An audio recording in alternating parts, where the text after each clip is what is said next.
Hello everyone, and welcome to the Ben 10 What Ifs. So we are back with an interesting movie on what if Ben 10 mastered the Shadow Ranger power, the Omnitrix of Darkness. Ben 10 X Kai Green X Kira Ford Power Rangers Dino Thunder. But before we start, I just want to remind you to please subscribe to my channel and hit the like button if you enjoy my content. Let's start the story. Chapter 1. The Shadow Awakens. The temporal distortion shimmered above Bellwood like heat waves rising from sun-baked asphalt.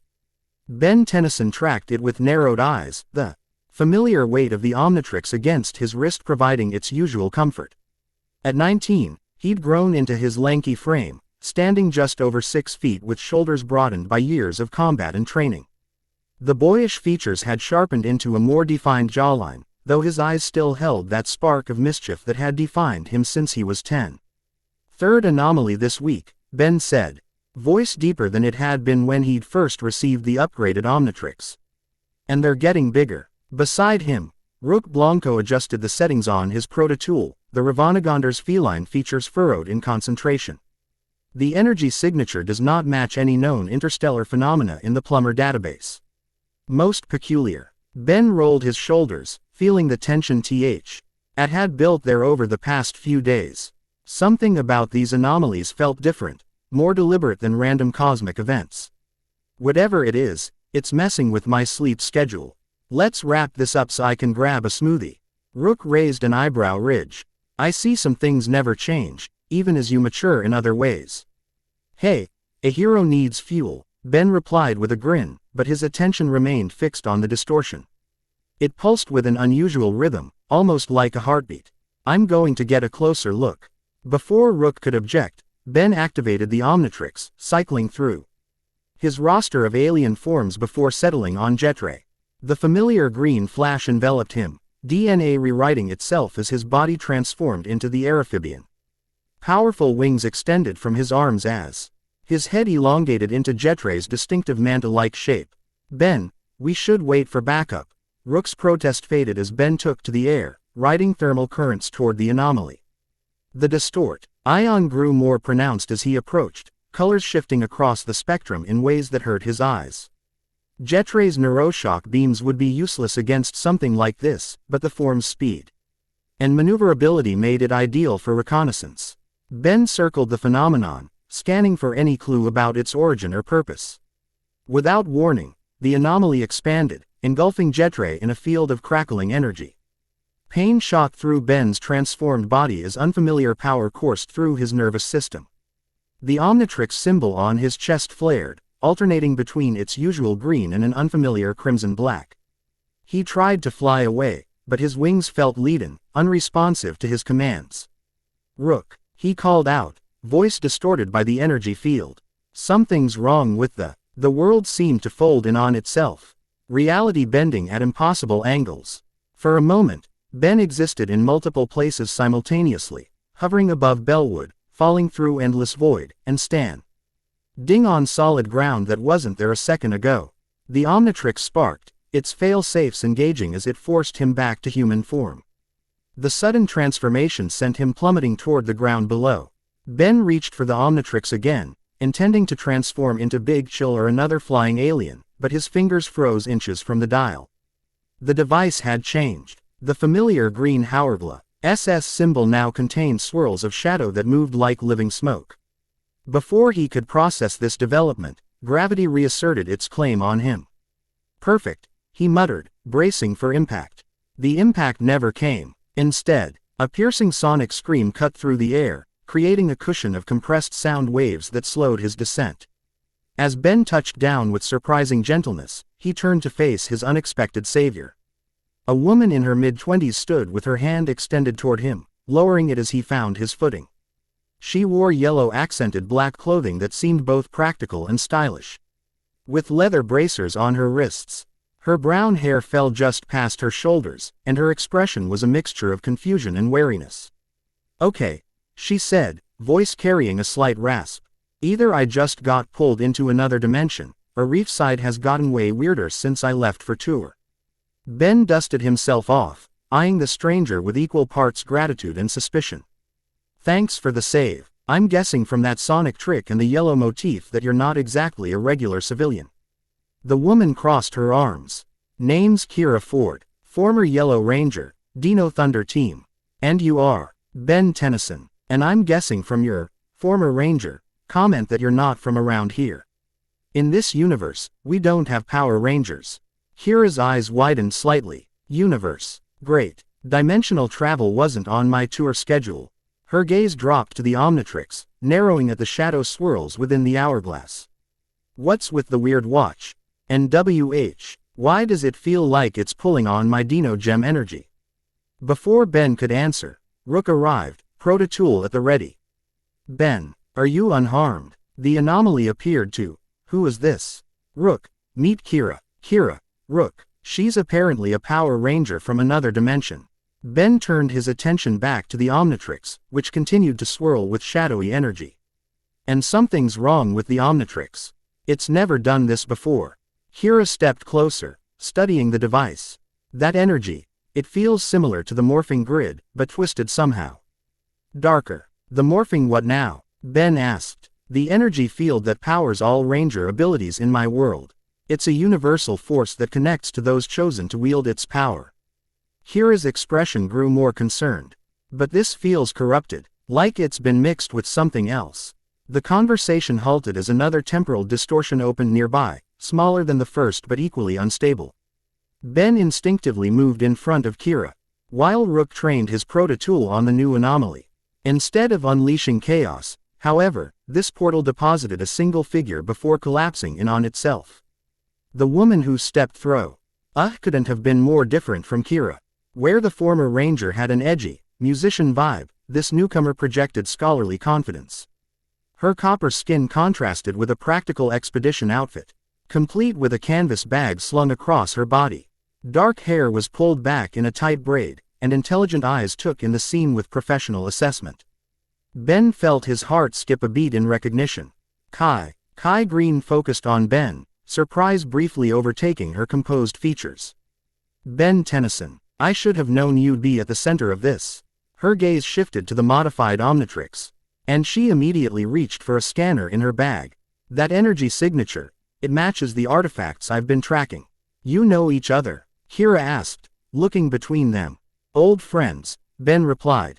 Even as Kai simultaneously said, we've crossed paths professionally. An awkward silence followed before Rook cleared his throat. Perhaps we should continue this discussion at Plumber headquarters, away from civilian observation. As if on cue, the Omnitrix pulsed, sending a wave of pain up Ben's arm. He grimaced, clutching his wrist as the shadow energy seemed to spread outward from the device. Something's definitely wrong, he managed through gritted teeth.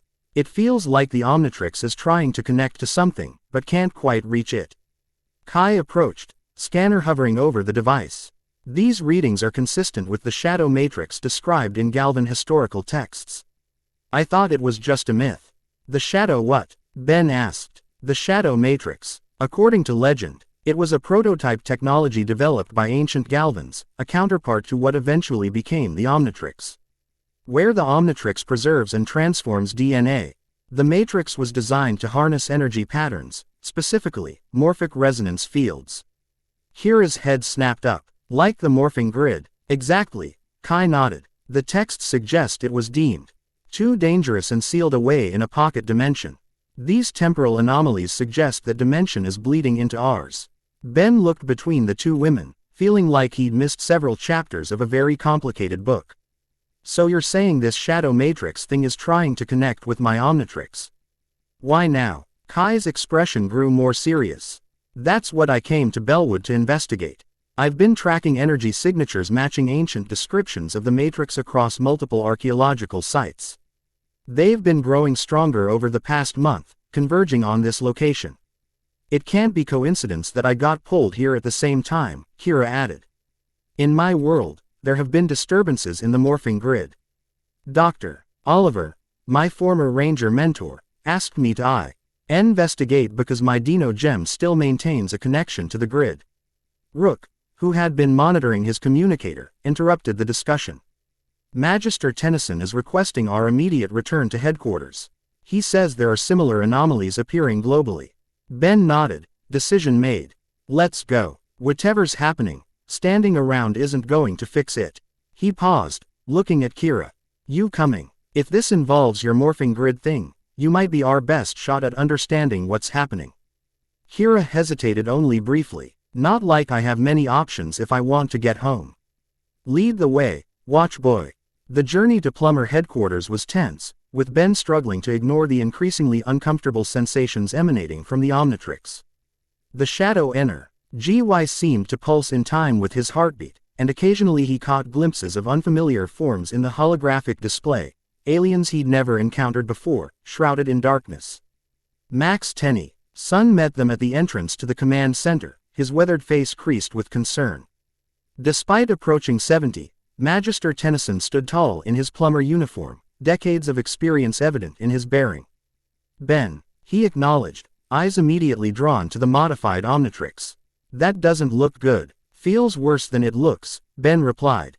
Grandpa, this is Kira Ford, a parent. Lee, a Power Ranger from another dimension, and you remember Kai Green. Max nodded to both women.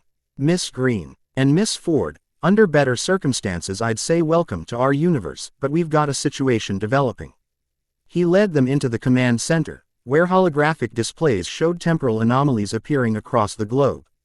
Plumber agents rushed between stations, coordinating responses to the growing crisis. It started 3 hours ago, Max explained. Small at first, barely detectable. But they're growing in strength and frequency. And they all share the same energy signature. The shadow matrix, Kai confirmed, comparing the readings to her scanner. These match exactly. Max raised an eyebrow. You know what we're dealing with. As Kai explained her research to Max, Ben felt the Omnitrix pulse again. Stronger this time. Darkness seemed to crawl up his arm in vein-like patterns, then recede. The sensation wasn't exactly painful, but it felt invasive, like Summit. Hing probing at the edges of his consciousness. Kira noticed his discomfort and moved closer. You okay? You look like you're about to pass out. I've had worse, Ben said, forcing a smile that didn't reach his eyes. So in your world, you fought aliens and monsters with this morphing grid power. Kira seemed to recognize his attempt to distract himself. Mostly monsters created by our main villain, Mesogog. Our powers came from Dino Gems, ancient crystals connected to dinosaur DNA and the morphing grid. Mine gave me that sonic scream you experienced, along with the standard Ranger package, enhanced strength, speed. Specialized weapons. Sounds like a weird mix of the Omnitrix and magic, Ben mused. In my experience, that's not usually a great combination. Magic, technology, when you're facing a 50-foot monster. The distinction gets pretty academic, Kira replied with a wry smile. The important thing is that it works. Their conversation was interrupted by an alarm blaring through the command center. A particularly large anomaly had appeared in downtown Bellwood, accompanied by energy readings that sent the monitoring equipment into overdrive. That can't be good, Ben muttered, already moving toward the exit. Grandpa, I'm heading out. Ben, wait, Max called after him. We don't know what effect these anomalies are having on the Omnitrix. You could be putting yourself at risk. When am I not? Ben replied, already at the door. Better me than civilians. To his surprise, both Kai and Kira fell into step beside him. At his questioning look, Kira shrugged. If this involves the morphing grid, I'm not sitting it out. Kai patted her bag, which clinked with equipment. And I need readings from the epicenter. Besides, someone needs to make sure you don't make things worse. Just like old times, Ben said with a genuine smile this time. Rook, you coming? The Ravanagonder nodded, Prototool already configured to battle mode. As your partner, I would be remiss in allowing you to face unknown dangers alone. The team deployed to downtown Bellwood, where chaos had already taken hold. The anomaly hovered above the city center, a swirling vortex of temporal energy that distorted everything around it. Civilians ran in panic as objects from what appeared to be different time periods materialized randomly, ancient artifacts, futuristic devices, and things that defied easy categorization. We need to evacuate the area, Rook said, immediately coordinating with local authorities via his communicator. Ben surveyed the scene, mind racing through his roster of alien forms. The Omnitrix, however, continued its erratic behavior, the shadowy energy now pulsing visibly. I don't think I should risk transforming until we figure out what's happening to the Omnitrix, he admitted reluctantly. Kira stepped forward, eyes fixed on a group of figures emerging from the anomaly. Unlike the inanimate objects, these moved with purpose. Humanoid in shape but with distorted features. They wore armor that seemed to shift between solid matter and shadow. I don't think we have that luxury, she said, dropping into a fighting stance. Those definitely aren't friendly tourists. The shadow creatures advanced, moving with unnatural speed. Kira met the first head-on, her hand-to-hand skills immediately apparent as she ducked under its swing and delivered a spinning kick to its midsection. The creature staggered back but didn't fall, its form rippling like disturbed water. Rook engaged two more with his proto-tool, the versatile weapon shift, ing between staff and blade configurations as he parried their attacks.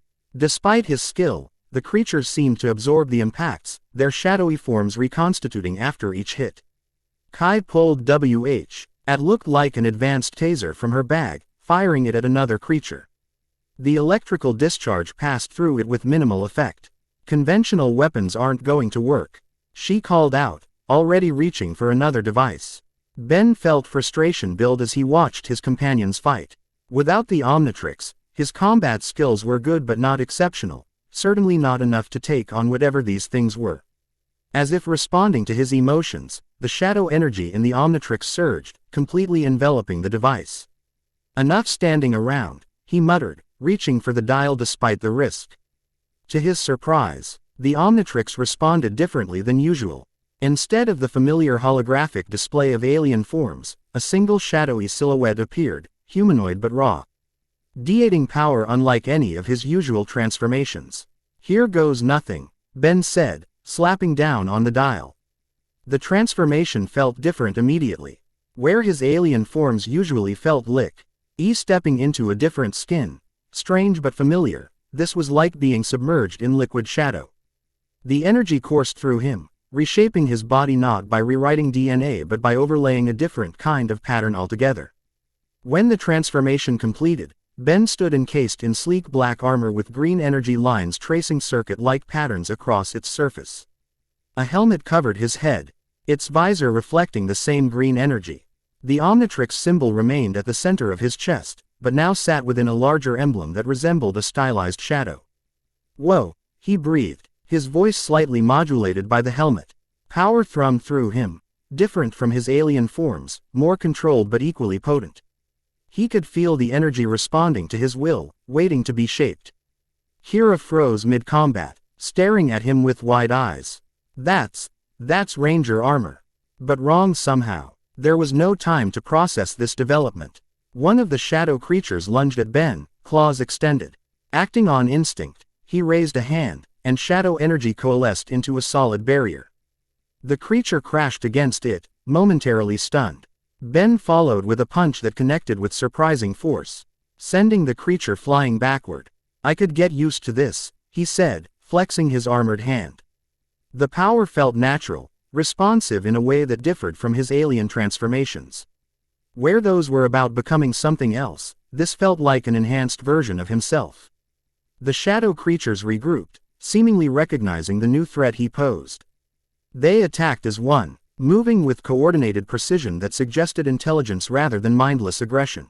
Ben found himself responding with equal coordination, the armor enhancing his natural movements and adding new capabilities he instinctively understood. Shadow energy formed weapons at his command, first a staff that extended from his arm, then twin blades that sliced through the creatures with surprising effectiveness. Unlike Rook's conventional weapons, these shadow constructs seemed to damage the creatures permanently. Where they were struck, the creatures' forms destabilized, portions dissolving into the same shadow energy that powered Ben's new form. "They're vulnerable to their own energy," he called out to the others. "Kira, can you use your ranger powers?" Kira dodged another attack, frustration evident. "I don't have my Dino Gem Morpher with me. It's back in my dimension." Ben extended his hand toward her, acting on intuition rather than knowledge. A tendril of shadow energy snaked from his palm to Kira, connecting with something unseen around her. For a moment, yellow energy flared along the connection, and Kira gasped as power visibly surged through her. "What did you just do?"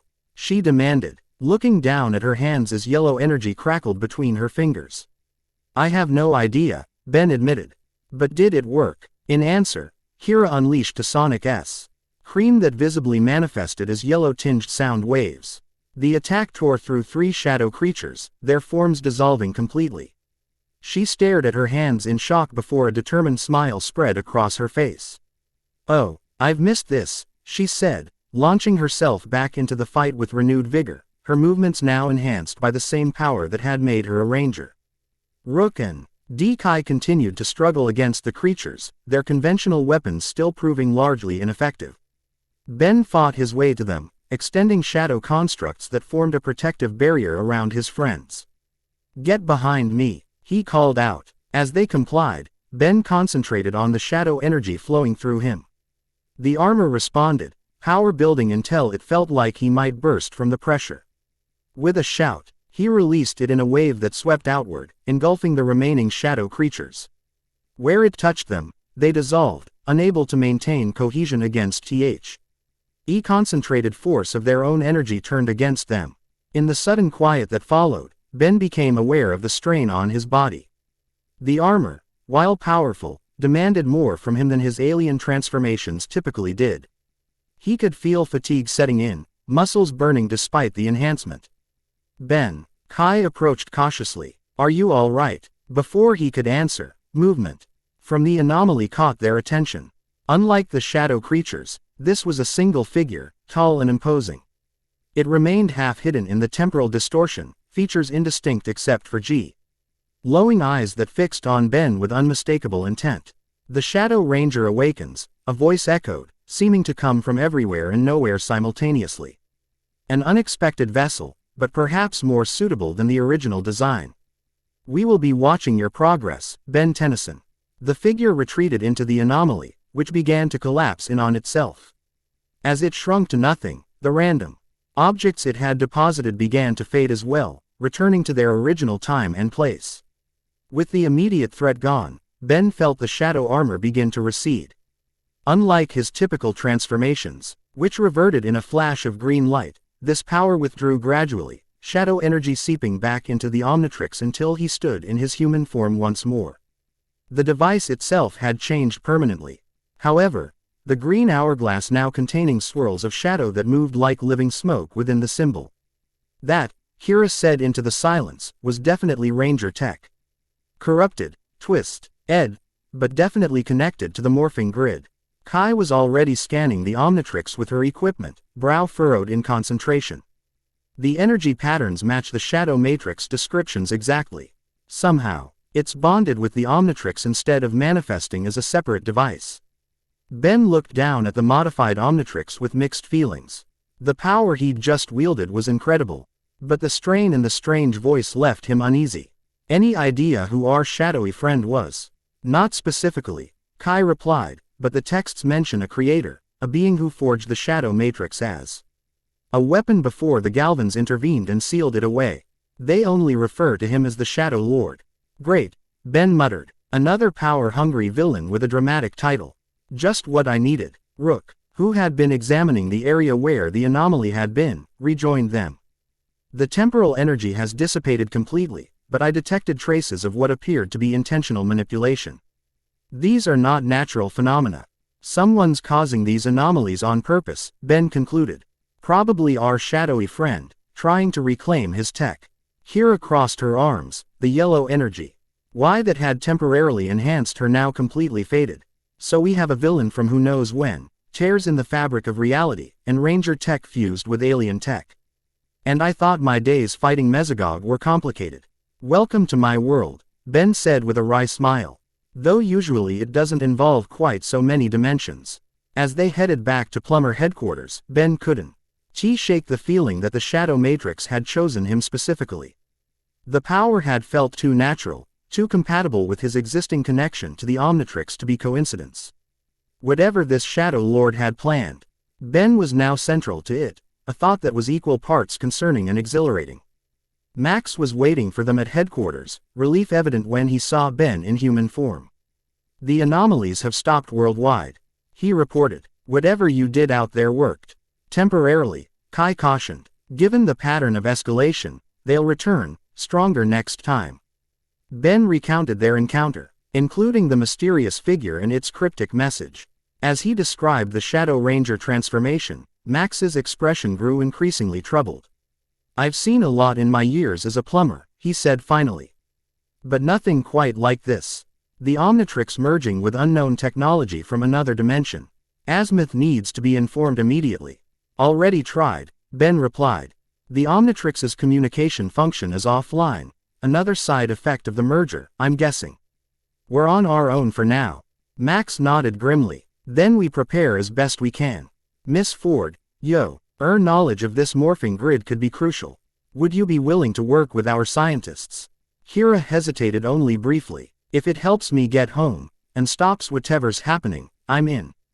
But I should warn you, I'm a musician. Not a scientist. Doctor, Oliver would be more help, but he's stuck in my dimension. Your practical experience is valuable enough, Max assured her. And Miss Green, I'd like you to continue your research into the Shadow Matrix. Any historical context could give us an advantage. Of course, Kai agreed. I have contacts at universities and museums worldwide who might have relevant artifacts or texts. Quote, Ben listened to the plans forming around him, aware that the Omnitrix, or what it had become, made him the central figure in whatever was unfolding. The Shadow Ranger power had felt right in a way that was both comforting and disturbing. Was it enhancing his natural abilities, or changing him in ways he couldn't yet perceive? As the meeting continued, Ben felt a slight pulse from the Omnitrix. Different from the earlier painful surges. It felt almost like acknowledgement, or warning. The shadow within the hourglass symbol swirled briefly before settling back into its slow, hypnotic movement. Ben, Max's voice broke through his thoughts.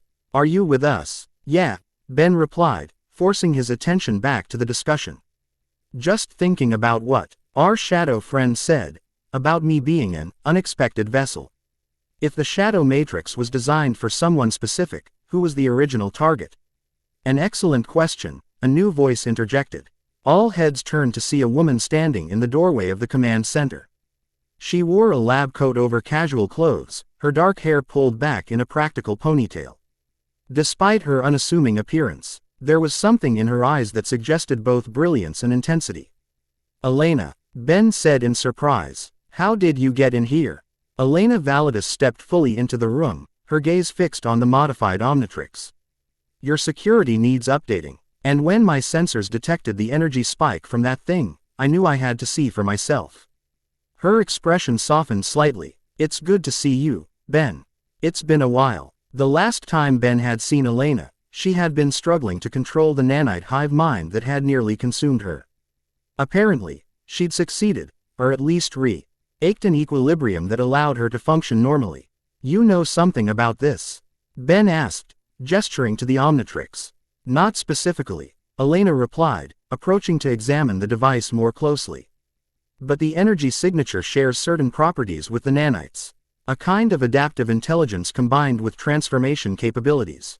My equipment detected it across the city. Max's expression remained cautious. Miss Validus, given our history. I understand your concerns, Magister, Elena interrupted smoothly. But my unique perspective might be valuable here. The nanites give me insight into how intelligent microtechnology can interface with biological systems. If this Shadow Matrix is attempting to do something similar through the Omnitrix, I might be able to help prevent complications. The implied threat, that the Shadow Matrix might attempt to control Ben as the nanites had once controlled Elena, hung in the air unspoken.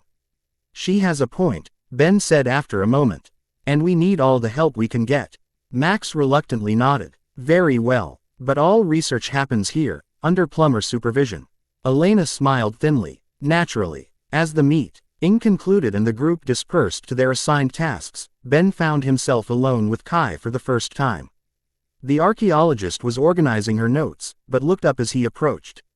So, he began awkwardly. Investigating ancient alien tech now. Last I heard, you were focused on Earth artifacts. Kai's expression remained professional, but softened slightly. I specialize in cross-cultural technological exchange, specifically how alien technology influenced ancient human civilizations. The shadow matrix appeared in multiple mythologies across different cultures, which caught my attention. Always the scholar, Ben said with a small smile. You haven't changed much. Neither have you, in some ways, Kai replied, a hint of warmth entering her voice. Still rushing headlong into danger without a second thought. I've gotten better at the thinking part, Ben defended. Sometimes I even have a plan before the punching starts. That earned him a genuine laugh, brief but real. I noticed. You've grown up, Ben Tennyson. Her expression grew serious again. Which makes me even more concerned about what this shadow matrix might be doing to you. The texts describe it as having a will of its own, subtle but persistent. Ben unconsciously touched the Omnitrix. I can handle it. I've dealt with worse. Have you? Kai challenged gently. This isn't like your alien transformations. The shadow matrix was designed to reshape energy patterns, including thought patterns. Just be careful. Before Ben could respond, an alarm blared through the headquarters. Another anomaly had appeared, this one in the plumber base itself. The shadowy figure from downtown materialized in the center of the command center, more substantial this time though still partially translucent. Greetings, plumbers, the figure said, its voice resonating with the same otherworldly quality as before. I am Lord Xanatrix, creator of what you call the shadow matrix. I've come to introduce myself properly to its new wielder. Ben stepped forward, positioning himself between Xanatrix and the others. If you want this thing back, you'll have to take it from me. Xanatrix made a sound like distant laughter. Take it back? Why would I reclaim a tool that has found such a perfect host? No, Ben Tennyson, I am here to offer guidance. The power you now possess is merely a fraction of what the shadow matrix can provide. Last I checked, guidance doesn't usually involve sending shadow monsters to attack people, Ben retorted. A test, Xanatrix dismissed with a wave of his translucent hand. I needed to see how the matrix would respond to your Omnitrix, and to you. The results exceed my expectations. Max moved to stand beside Ben, plumber weapon drawn. What exactly do you want with my grandson? Xanatrix's glowing eyes shifted to Max. The shadow matrix was designed to bridge dimensions, to draw power from what your companion calls the morphing grid. In the wrong hands, it could destabilize reality itself. In the right hands, guided by wisdom and experience, it could unite worlds, bring order to chaos. And let me guess, Ben said, you're the wise and experienced guide we need. I created the matrix, Xanatrix replied simply. None understand its potential better. Kira stepped forward, eyes narrowed in suspicion. If you're so benevolent, why was your technology sealed away? Why are you only appearing now, creating chaos? Politics, Xanatrix said dismissively. The Galvan feared what they could not control. As for my return, the boundaries between dimensions have been weakening naturally. I merely accelerated the process when I sensed the presence of the Omnitrix. Such a fortuitous combination could not be ignored. Before anyone could respond, Elena moved forward, nanites visibly shifting beneath her skin as she studied the apparition. You're not fully here, she observed. This is a projection, a fragment of your consciousness extended across the dimensional barrier. Xanatrix inclined his head in acknowledgement. Perceptive. My physical form remains, elsewhere. For now. Convenient, Ben said flatly. So you can make demands without putting yourself at risk. Not demands, Xanatrix corrected. An offer. Learn to master the Shadow Ranger powers, with my guidance, and you will achieve capabilities beyond even the Omnitrix's considerable potential. Resist, and the power will consume you eventually. The Matrix was not designed for human physiology, even one accustomed to transformation. The implication hung in the air, that without Xanatrix's help, the Shadow Matrix might eventually overwhelm Ben, just as the nanites had once threatened to overwhelm Elena. And the anomalies? Kai asked. The timeline distortions affecting both worlds. A regrettable side effect of the dimensional bridging, Xanatrix admitted. One that will worsen until the Matrix finds equilibrium with its host. I can stabilize the process, if you allow it. Ben exchanged glances with the others, reading the varying degrees of suspicion and concern in their expressions. We'll need time to consider your offer. Xanatrix's form began to fade. Time is a luxury rapidly diminishing. Young Tennyson, the Matrix has chosen you, but it requires proper guidance to reach its full potential. I will return when the next convergence occurs, and they will continue with increasing frequency and intensity. Consider carefully. With those parting words, the apparition dissolved completely, leaving the command center in tense silence. Well, Ben said after a moment. That wasn't ominous at all. He's lying, Kira stated flatly. Or at least not telling the whole truth. I've dealt with enough power-hungry villains to recognize the pattern. Kai nodded in agreement. The historical texts portray the Shadow Matrix as a weapon first and foremost. They say little about dimensional bridging or beneficial applications. But he wasn't wrong about one thing, Elena added. Her expression grave. If the Matrix wasn't designed for human hosts, it could become unstable. The energy patterns I detected show signs of active adaptation. It's changing to accommodate you, Ben. But there's no guarantee the process will be successful without intervention. Ben looked down at the modified Omnitrix, the shadow within the hourglass symbol seeming to pulse in time with his heartbeat. So my options are trust the creepy interdimensional guy, or risk having this thing tear me apart from the inside. Great choices. There may be a third option, Kai suggested. My research mentions Galvan fail-safes built into the Shadow Matrix before it was sealed away. If we can activate those, we might be able to stabilize it without Xanatrix's involvement. We need azimuth, Max said firmly. If anyone can understand this technology and how it's interacting with the Omnitrix, it's him. Until then, Ben decided, I need to learn how to control this new power. If these anomalies are going to keep happening, the Shadow Ranger abilities might be our best defense. I can help with that, Kira offered.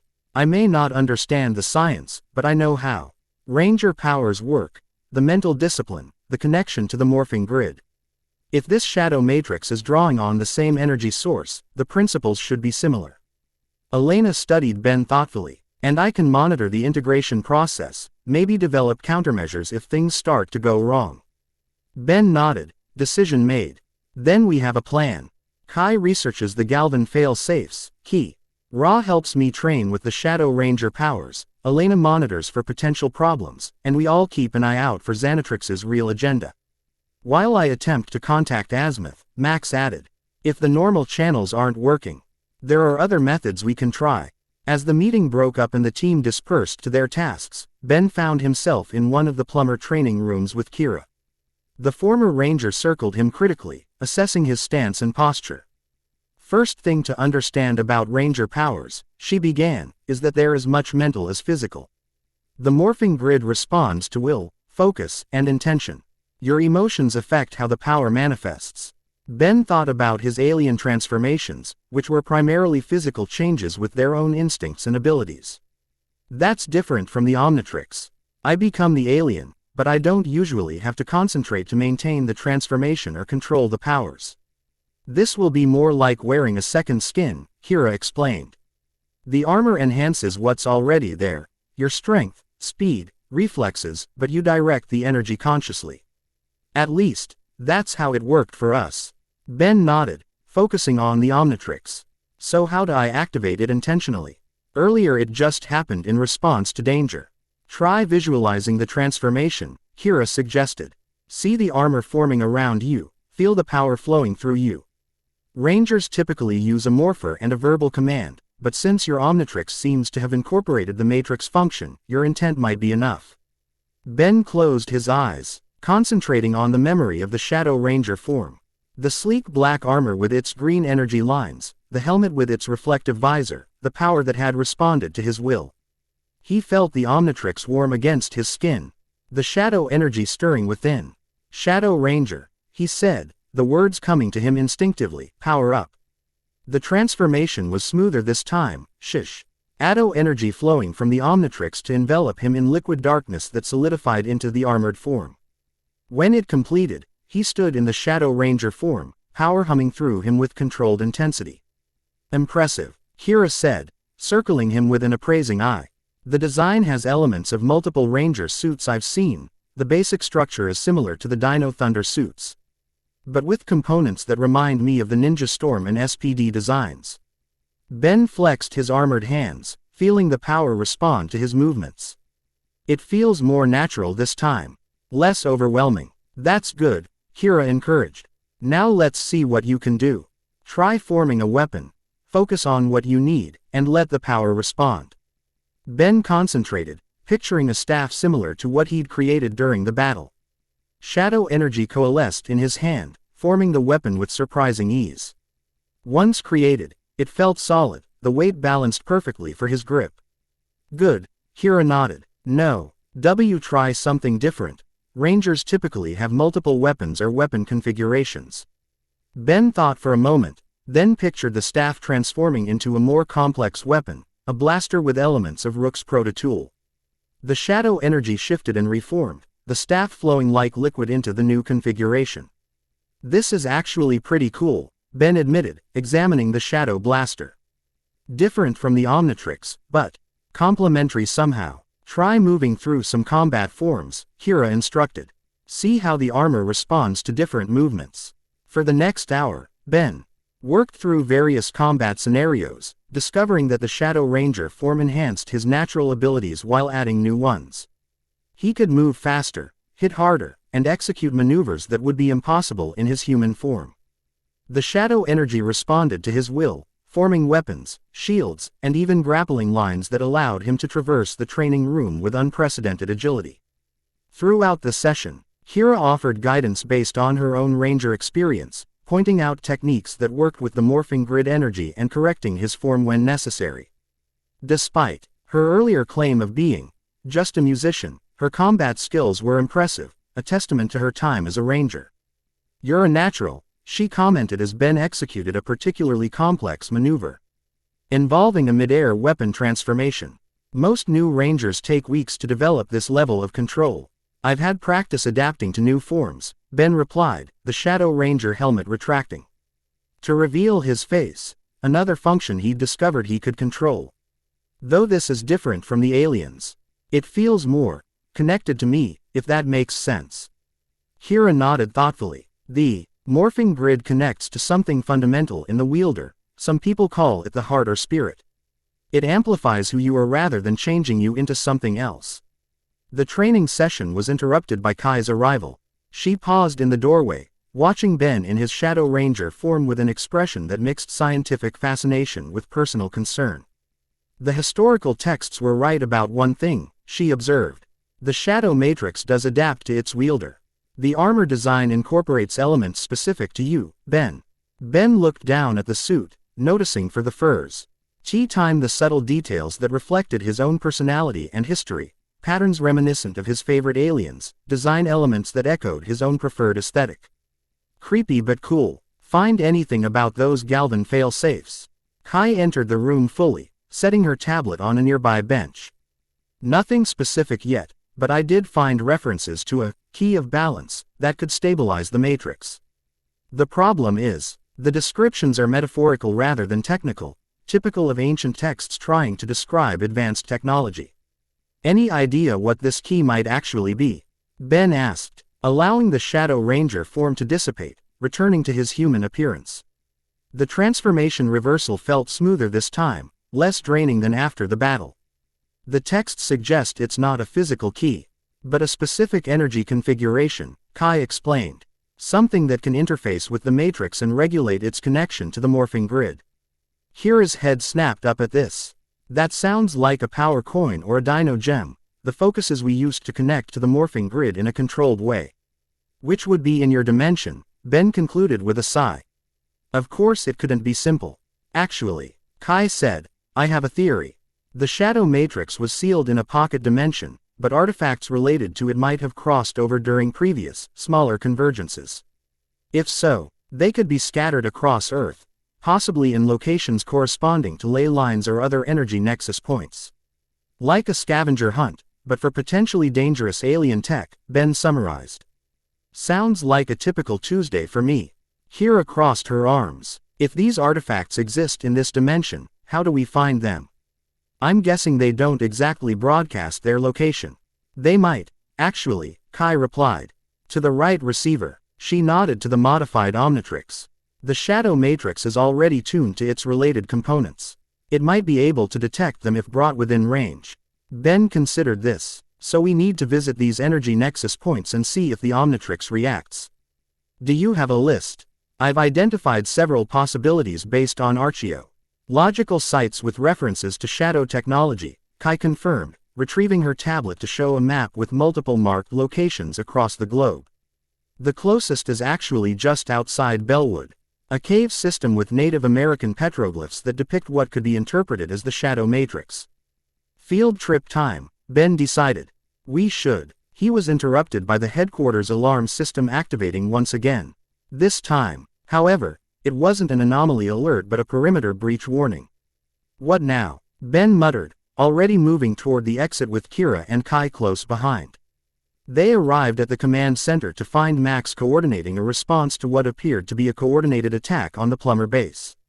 The central display showed multiple unidentified figures infiltrating through what should have been secured access points. They appeared out of nowhere, Max explained grimly. Some kind of stealth technology our sensors couldn't detect until they were already inside.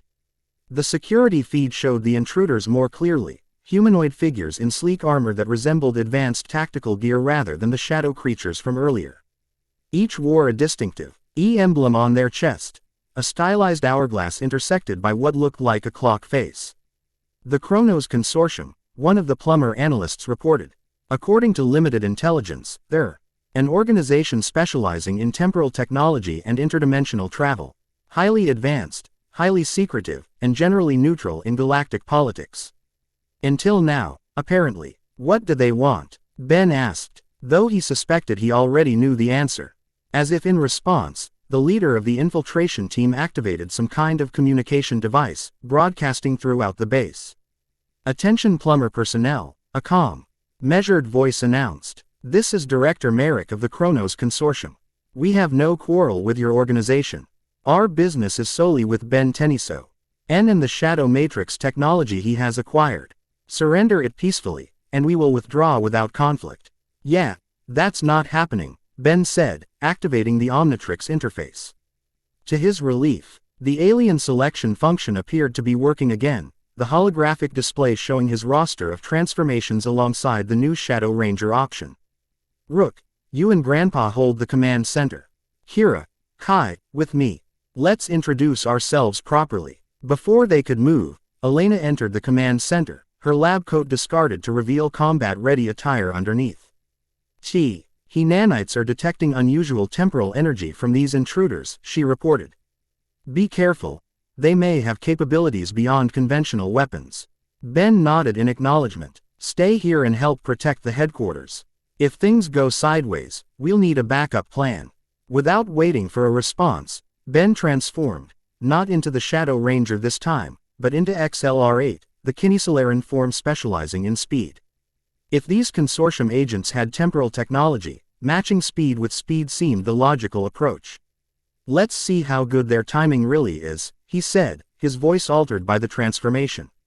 With a blur of motion, he raced from the command center toward the nearest group of intruders. Chapter 1 End Chapter 2, Convergence Points.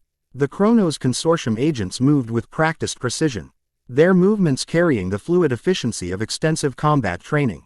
Ben, streaking through the corridors as XLR-8, watched them deploy in a standard pincer foe. Armation, tactical choices revealing military background despite their futuristic equipment. Amateur hour, he muttered, his Kinesolaran voice carrying the slight hiss characteristic of the species. He changed direction mid-stride, creating a vortex that disrupted their formation before they could establish defensive positions. 3 agents tumbled sideways, their temporal stabilizers, wrist mount, ed devices that glowed with pale blue energy, momentarily flickering. Interesting, Ben noted, skidding to a halt at the corridor junction. Those stabilizers protect them from time disruption. Let's see how they handle something a little less subtle. The Omnitrix symbol on his chest flashed as Ben shifted forms, trading XLR-8's speed for Diamond Head's crystalline durability. The transformation, completed just as the consortium agents recovered, their weapons trained on his new form. The Petrosapian transformation, observed one agent, their voice modulated by their helmet. Resistance to energy weapons noted. Adjusting parameters. The calm, analytical assessment sent a chill through Ben's crystalline form. These weren't typical mercenaries or fanatics, their methodical approach suggested Ted something more dangerous. Professionals with specific knowledge of his capabilities. You guys have done your homework, Ben said, forming his arm into a crystalline blade. Let me guess. Temporal observers. You've been watching me from the future. Instead of answering, the lead agent made a sharp hand gesture. The team's weapons reconfigured, components shifting and reassembling into new configurations that hummed with subsonic energy. Frequency modulators, the leader stated flatly. Calibrated to crystalline resonance patterns. The implications registered just as they fired. Ben lunged sideways, the specialized energy beams striking the wall where he'd stood. The crystalline structure he hastily threw up shattered upon impact, fracturing along molecular fault lines. Okay. Less banter, more strategy, Ben muttered, diving behind a support column as the corridor filled with energy fire. A blur of yellow caught his peripheral vision as Kira slid into position behind adjacent cover. She'd armed herself with a plumber-issue blaster, though her expression suggested limited confidence in the unfamiliar weapon. These guys don't mess around, she observed, wincing as energy fire chipped away at her cover. Any bright ideas? Working on it, Ben replied, assessing his options. Diamond Head's offensive capabilities were compromised, but the form still offered tactical advantages. He placed his crystalline palm against the floor, channeling his transformation's powers to send a wave of crystal erupting beneath the consortium agents. The distraction worked. Momentarily. The agents were forced to scatter. Their formation disrupted as crystal spikes jutted upward. But their recovery was immediate, movements synchronized through what Ben suspected was neural-linked tactical software. We need to disable those stabilizers, he called to Kira. I think they're the source of their temporal tech. Kira's eyes narrowed in assessment. If they operate anything like our morphers did, they'll have a power source, probably centralized, maybe in those chest units. Before they could implement this insight, a new voice joined the tactical exchange. Perhaps a more archaeological approach is needed. Kai Green emerged from a side corridor, a small spherical device in hand. With practiced precision, she rolled it toward the consortium agents. The device sparked. Hen released a pulse of energy unlike standard plumber tech. It rippled outward in concentric circles, the amber waves passing harmlessly through the facility's structure but causing the agent's equipment to flicker and stutter. Chronodampening field, Kai explained as she slid into cover beside them. Designed to temporarily neutralize temporal technology. Something I picked up studying Chronosapian artifacts in Egypt. The effects were immediate. The agent's movements became disjointed, their weapons cycling through recalibration sequences as stabilizers fought to compensate. Ben seized the opening, transforming from Diamond Head to Swampfire in a flash of green light. Nice trick, he complimented Kai, then turned his attention to the disoriented agents. Swampfire's hands ignited with biologically generated flames. Now, how about we discuss your intrusion like civilized beings? The lead agent's helmet retracted, revealing a woman in her 40s with silver-streaked hair and eyes that held the distant calculation of someone who'd seen multiple timelines unfold. Benjamin Tennyson, she acknowledged, her voice carrying the slight accent of someone from Earth's future. I am Temporal Operative Kalen. The Chronos Consortium has authorized limited dialogue. Ben maintained his combat stance, flames still dancing across his plant-based form. Let's start with why you're attacking a plumber facility. Not attacking, securing. Kalen's expression remained neutral. The Shadow Matrix represents a Level 1 temporal threat. Its merger with Omnitrix technology creates potentially catastrophic timeline interference. And you didn't consider knocking. Kira interjected, blaster still trained on the agents. Kalen's gaze shifted to Kira, something like recognition flickering in her eyes. Kira Ford, Yellow Dino Thunder Ranger, your presence here confirms our temporal projections. Intersecting dimensions always follow convergence patterns. The casual revelation at they'd predicted Kira's arrival unsettled Ben. These weren't simply time travelers, they were temporal analysts with a disturbing level of foreknowledge. What do you want with the Shadow Matrix? Ben pressed, sensing the dampening field's effects beginning to wane as the agent's stabilizers recalibrated. Containment, Kalen replied without hesitation. The technology was sealed away for a reason. Its re-emergence threatens established timeline integrity across multiple dimensions. Kai stepped forward, archaeological expertise lending authority to her voice. The shadow matrix has been inactive for millennia. Why intervene now? Because now it has bonded with the Omnitrix, Kaylin answered, her gaze returning to Ben. In isolation, either technology remains within acceptable parameters. Combined, they create a nexus point of temporal instability. Our predictive models show a 78.6% probability of catastrophic dimensional collapse within 30 days. The Stark assessment landed with uncomfortable weight. Ben exchanged glances with Kira and Kai, reading similar concern in their expressions. If that's true, Ben said, why not just tell us instead of this commando routine? Kaylin's expression hardened slightly. Protocol requires securing the technology first. Negotiations second. The consortium has witnessed too many heroes with good intentions causing irreversible damage. The implied criticism stung, though Ben recognized uncomfortable truth in it. His history with the Omnitrix included mistakes born of overconfidence. What does containment actually mean? Kai asked, suspicion evident. Separation of the technologies and stabilization of the affected dimensions, Kaylin replied. Non-invasive if possible, and if not possible, Ben pressed. The momentary hesitation told him everything. Then more decisive measures become necessary. Before Ben could respond, a familiar voice interrupted from the facility's communication system. Attention Chronos Consortium operatives, Max Tennyson announced, his tone carrying the full authority of his Magister rank. Your incursion has been contained. Plumber reinforcements have secured all entry points. Stand down immediately or face proportional response. Kaylin's expression didn't change, but Ben noticed the subtle shift in her posture, the reassessment of tactical options. This confrontation serves neither of our interests, she said finally. We will withdraw temporarily, but the consortium's assessment stands. The merged technologies must be contained. She raised her hand to her stabilizer, which had finally recalibrated. We will be watching, Ben Tennyson. The timelines depend on your choices more than you realize. Before Ben could respond, Kaylin and her team shimmered with temporal energy. Then vanished. Not teleporting, but shifting sideways through time itself, leaving behind only the faint scent of ozone. Well, Kira said into the silence that followed, that was cryptic and threatening. Ben allowed his swampfire form to revert, returning to human with a flash of green light. And here I thought my day couldn't get more complicated after shadow monsters and interdimensional villains. Kai was already scanning the area where the agents had stood, her archaeological tools repurposed for temporal analysis. They left residual chronon particles, consistent with short-range temporal displacement. They've moved minutes or hours through time, not days.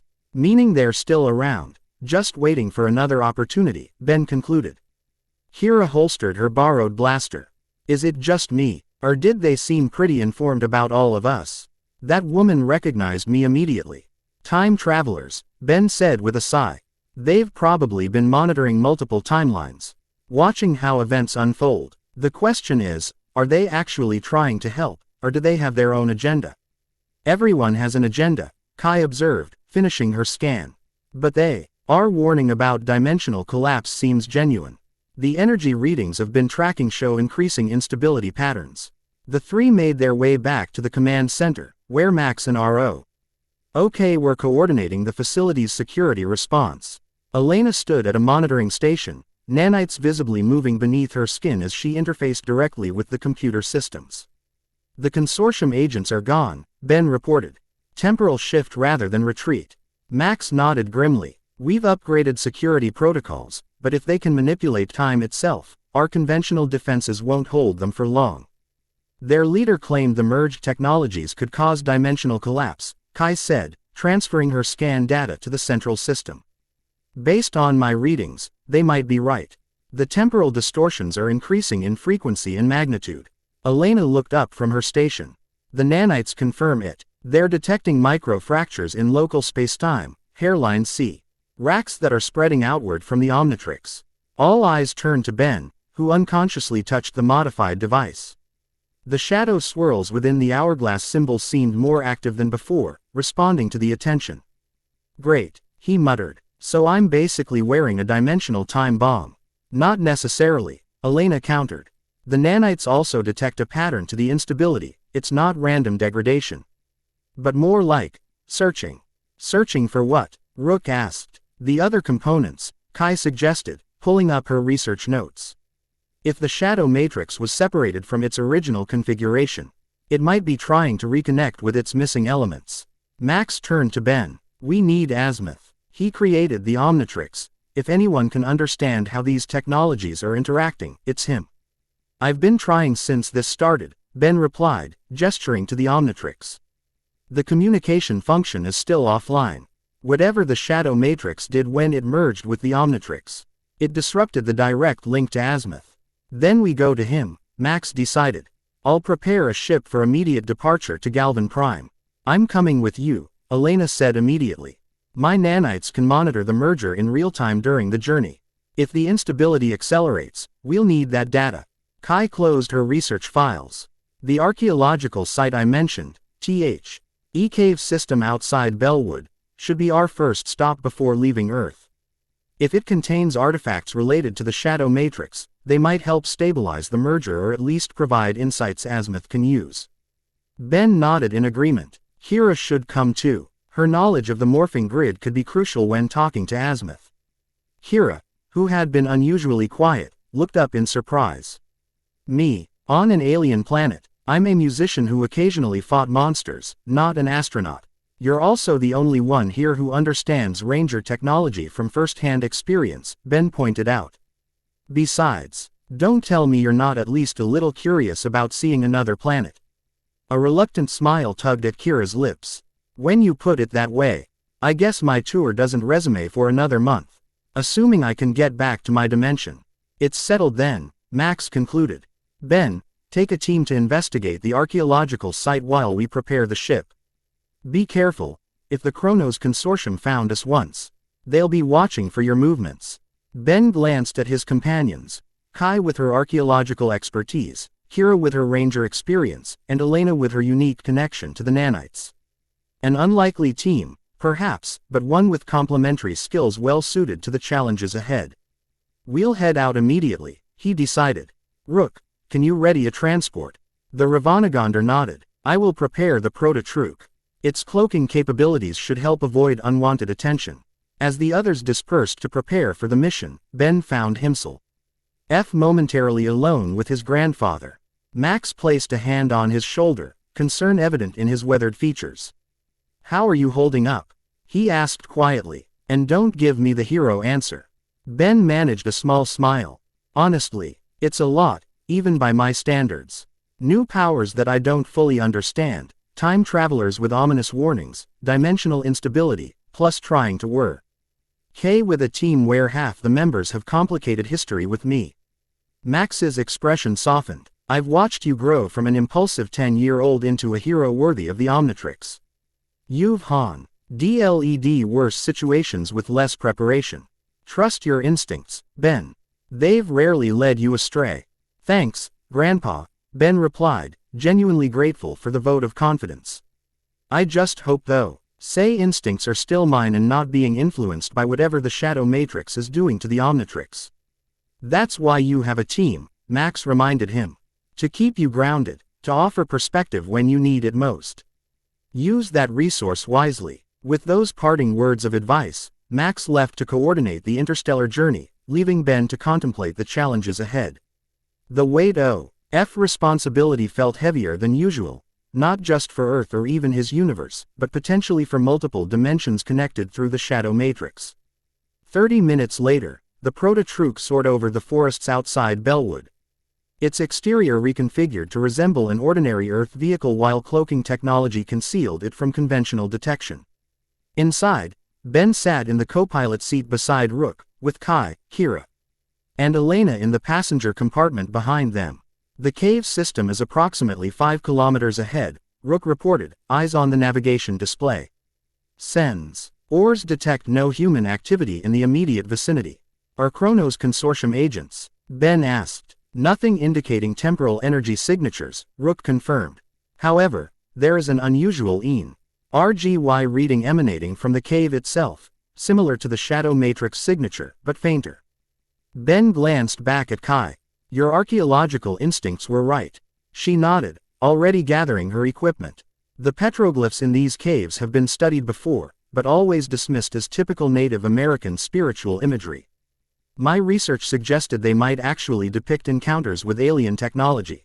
Wouldn't be the first time, Ben acknowledged, thinking of the numerous instances where ancient human cultures had interacted with extraterrestrial visitors.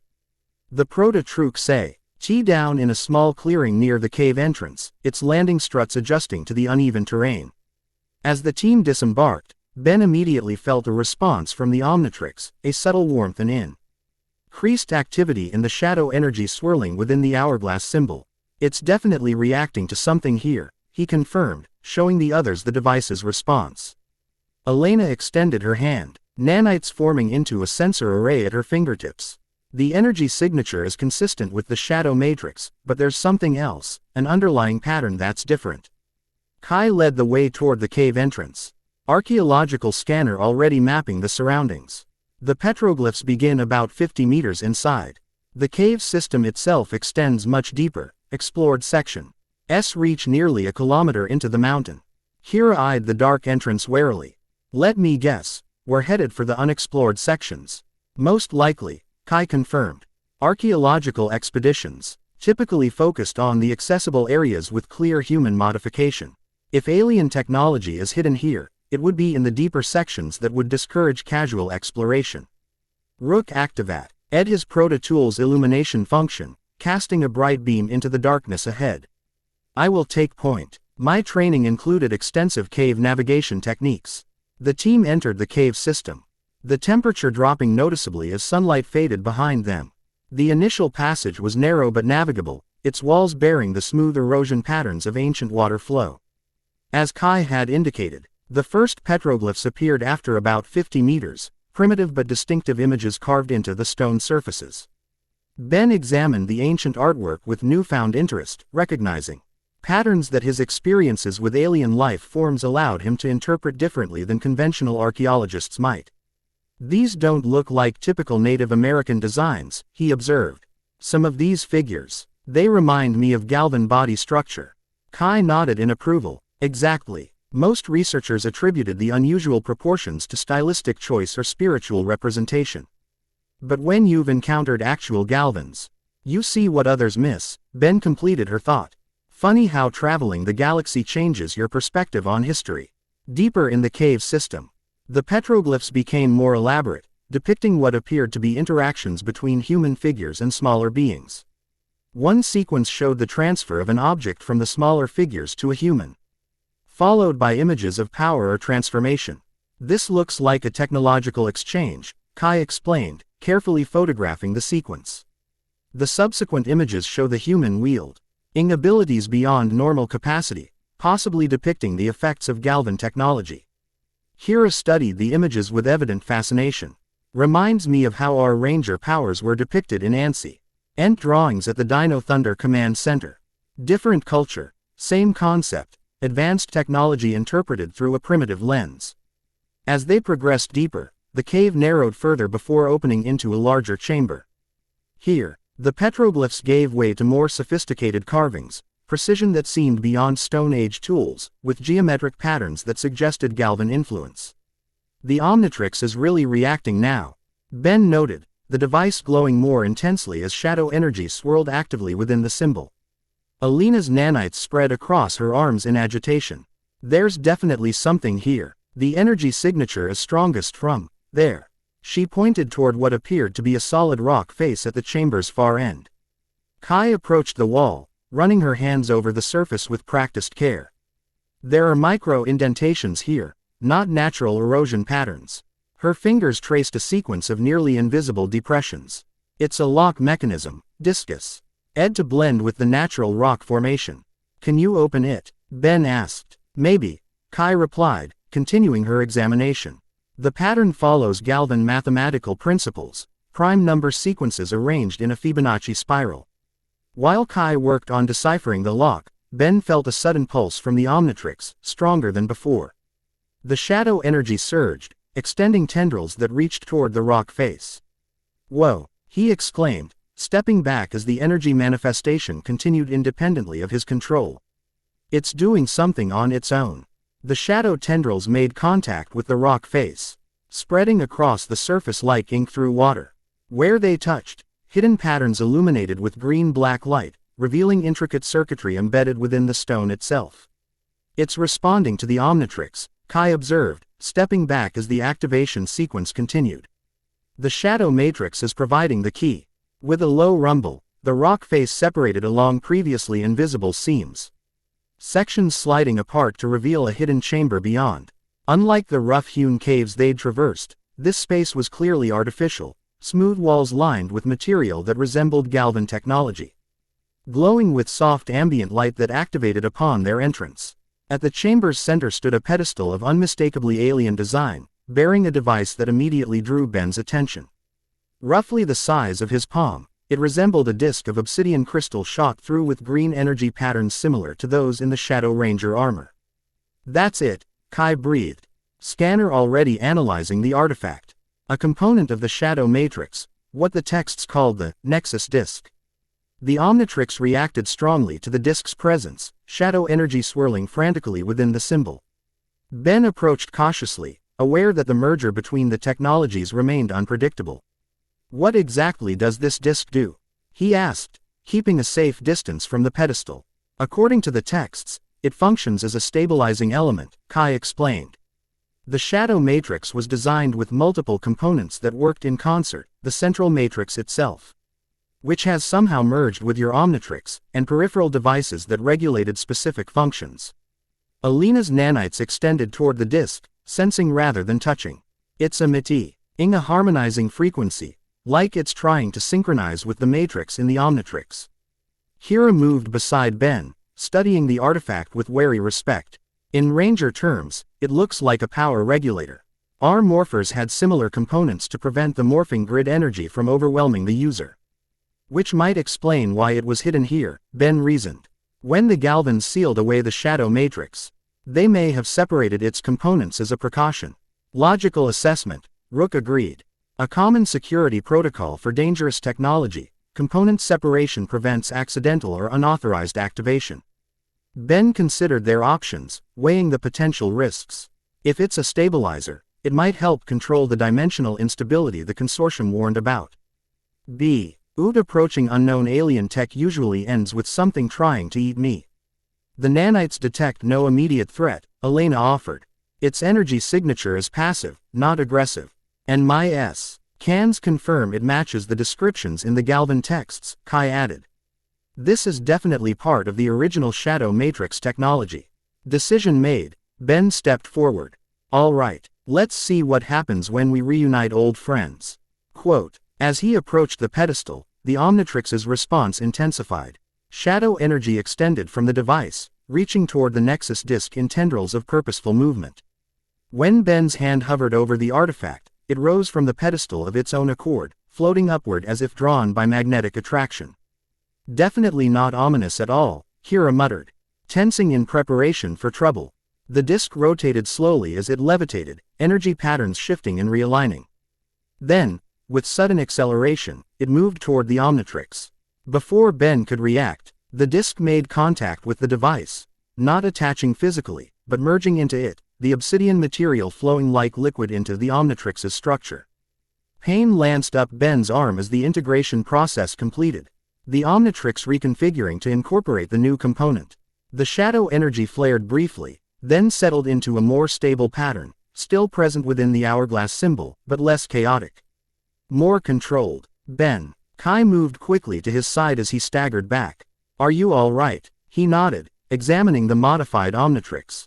The device appeared outwardly unchanged, but he could feel the difference, a subtle shift in the energy dynamics, a new equilibrium establishing itself. It feels balanced, he observed. Like the shadow energy isn't fighting against the Omnitrix anymore, but working with it. Elena approached, nanites extending to scan the device. The temporal microfractures are reducing in intensity. The disk is functioning as a regulator, stabilizing the merger between technologies. Try transforming, Hira suggested. See if it affects your alien forms. Ben activated the Omnitrix, cycling through the holographic display of available transformations. The alien roster appeared normal, but with subtle modifications, each form now showing traces of shadow energy integration. They're all still there, but different somehow, he noted. Let's try something simple first. He selected Heat Blast, the Pyronite form being one of his most familiar transformations. The green flash of metamorphosis enveloped him, but as it faded, the differences became immediately apparent. The typical fiery body of Heat Blast now contained swirls of shadow energy intermixed with the flames, creating a deeper, more controlled burn. The Omnitrix X symbol on his chest contained the same shadow-infused hourglass as in his human form. "Whoa," Ben said, examining his modified appearance.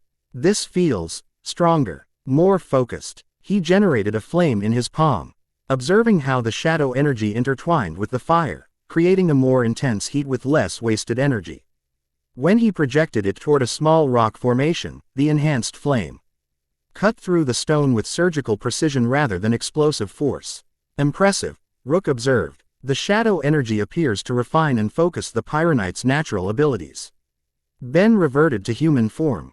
The transformation smooth and effortless. "The Nexus disc definitely helps with control. Let's see what it does for the Shadow Ranger form." Concentrating on the transformation as Kira had taught him, Ben activated the Shadow Ranger power. Shadow Ranger, power up. The transformation felt significantly different, more efficient, less draining. Shadow energy flowed around him like liquid silk, forming the armor with precision and speed. When the process completed, the Shadow Ranger armor showed subtle enhancements, more defined energy lines, components that shifted and adapted to his body's movements with greater responsiveness. "Now this is more like it," Ben said, moving through experimental combat forms. The armor responded fluidly, shadow constructs forming and dissipating at his mental command with minimal effort. Kira circled him with an appraising eye. "The design is more coherent now. Less chaotic energy, more purposeful structure. It's closer to proper Ranger armor than before.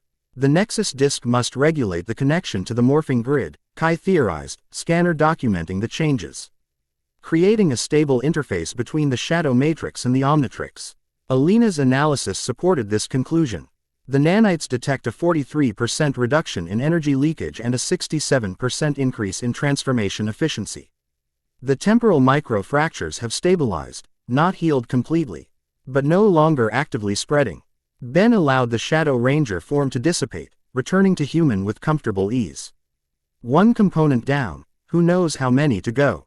But at least we're making progress. As the team prepared to exit the chamber, a low rumble vibrated through the cave system, different from the controlled movement of the hidden door. This was more ominous, accompanied by the distinctive energy signature of temporal displacement. "We've got company," Ben warned, already activating the Omnitrix again. "Looks like the consortium found us after all." The cave entrance exploded inward, rock fragments blasting through the chamber as temporal energy surged. Through the dust and debris, the unmistakable forms of Chrono's consortium agents appeared, more numerous than before, armed with more substantial weaponry. "Ben Tennyson," a familiar voice called. Operative Kalen stepped forward, her tactical gear upgraded from their previous encounter. "You've acquired another component. Our timeline projections have adjusted accordingly. And you've brought more friends," Ben observed, noting at least a dozen agents positioning themselves throughout the chamber. "Still not big on knocking, I see." Kalen's expression remained impassive. "The Nexus disc has temporarily stabilized the immediate dimensional fractures, but our analysis indicates this is merely delaying the inevitable. The complete Shadow Matrix cannot safely coexist with Omnitrix technology." Ben shifted into a combat stance, the team forming a defensive perimeter around him. "So you keep saying, but from where I'm standing, things are actually improving. The technologies are integrating, not destroying each other." "Integration is precisely the problem," Kalen countered. "The Shadow Matrix was designed to manipulate dimensional barriers. The Omnitrix contains DNA from across the galaxy. Combined, they will eventually create a multiversal convergence point center. Ed on you, drawing all connected realities into collision." Kira stepped forward. "If that's true, why not help us find the remaining components to stabilize it completely, instead of these commando raids?" "Because full integration is not the solution," Kalen replied. "It's the catalyst for catastrophe. Our models are clear. The more components that merge, the greater the gravitational pull on connected dimensions. The standoff tensed as both sides assessed tactical options. Ben cycled through his mental roster of transformations, evaluating which would be most effective in the confined space. "We don't want a fight," he offered, genuine in his desire to avoid unnecessary conflict. "If your goal is truly to prevent dimensional collapse, we share the same objective. Work with us instead of against us." Kaylin hesitated, something like uncertainty flickering across her features. "Cooperation is not standard consortium protocol for level 1 temporal threats." "Maybe your protocols need updating," Ben suggested. "You've seen the future, or possible futures. Has direct confrontation succeeded in any of them?" The question struck home. Kaylin exchanged glances with her second-in-command. Silent communication passing between them. Limited cooperation might be tactically viable, she conceded finally. But the Nexus disk must be monitored. Its integration accelerates certain timelines while collapsing others. "Alina's nanites can monitor the integration process," Ben offered. "Share your temporal data with us, and we'll share our findings." Before Kaylin could respond, another tremor shook the cave, stronger than before, with a different energy signature. The shadows in the chamber deepened, coalescing into a familiar translucent figure. "Such tedious negotiations," Lord Xanatrix observed, his form more substantial than during his previous appearance. "The Chronos Consortium always did prefer talk to action." Kaylin's demeanor changed instantly, weapons raised toward the new arrival. "Xanatrix, your temporal signature was purged from authorized timelines. Yet here I stand," Xanatrix replied with casual confidence. "Or rather, here I project myself rough the Shadow Matrix's growing connection to this reality. Your efforts to erase me were admirable but ultimately futile." Ben positioned himself between his team and Xanatrix, the Omnitrix ready for activation. "You two know each other. The Consortium and I have a complicated history," Xanatrix acknowledged. "They prefer a multiverse of rigid order and predetermined outcomes. I advocate for more creative possibilities." "He advocates for chaos," Kaylin corrected sharply. Xanatrix was a temporal criminal whose experiments with dimensional manipulation threatened multiple realities. His consciousness was supposedly contained in a pocket dimension, evidently the same one housing the Shadow Matrix. Xanatrix's translucent features arranged themselves in what might have been amusement. A matter of perspective, I sought to transcend the limitations of single-dimensional existence. The Galvans who created the Shadow Matrix shared my vision, before fear clouded their judgment. The Galvans sealed away the Matrix because it was dangerous, Kai interjected, archaeological knowledge lending authority to her words. The historical records are clear on that point. Historical records written by the victors. Xanatrix countered. The Shadow Matrix was my collaborative design with Galvan scientists, a means to transcend dimensional barriers without the crude physical transformation of Omnitrix technology. When they realized its full potential, they grew afraid and betrayed our partnership. Ben processed this revelation with growing concern. If Xanatrix had helped create the Shadow Matrix, his interest in its merger with the Omnitrix took on new implications. "So that's why you're so interested in me," he realized. "You don't want to help stabilize the technologies. You want to use them to escape your dimensional prison." "A simplistic interpretation," Xanatrix replied, "but not entirely incorrect. My consciousness remains trapped between dimensions.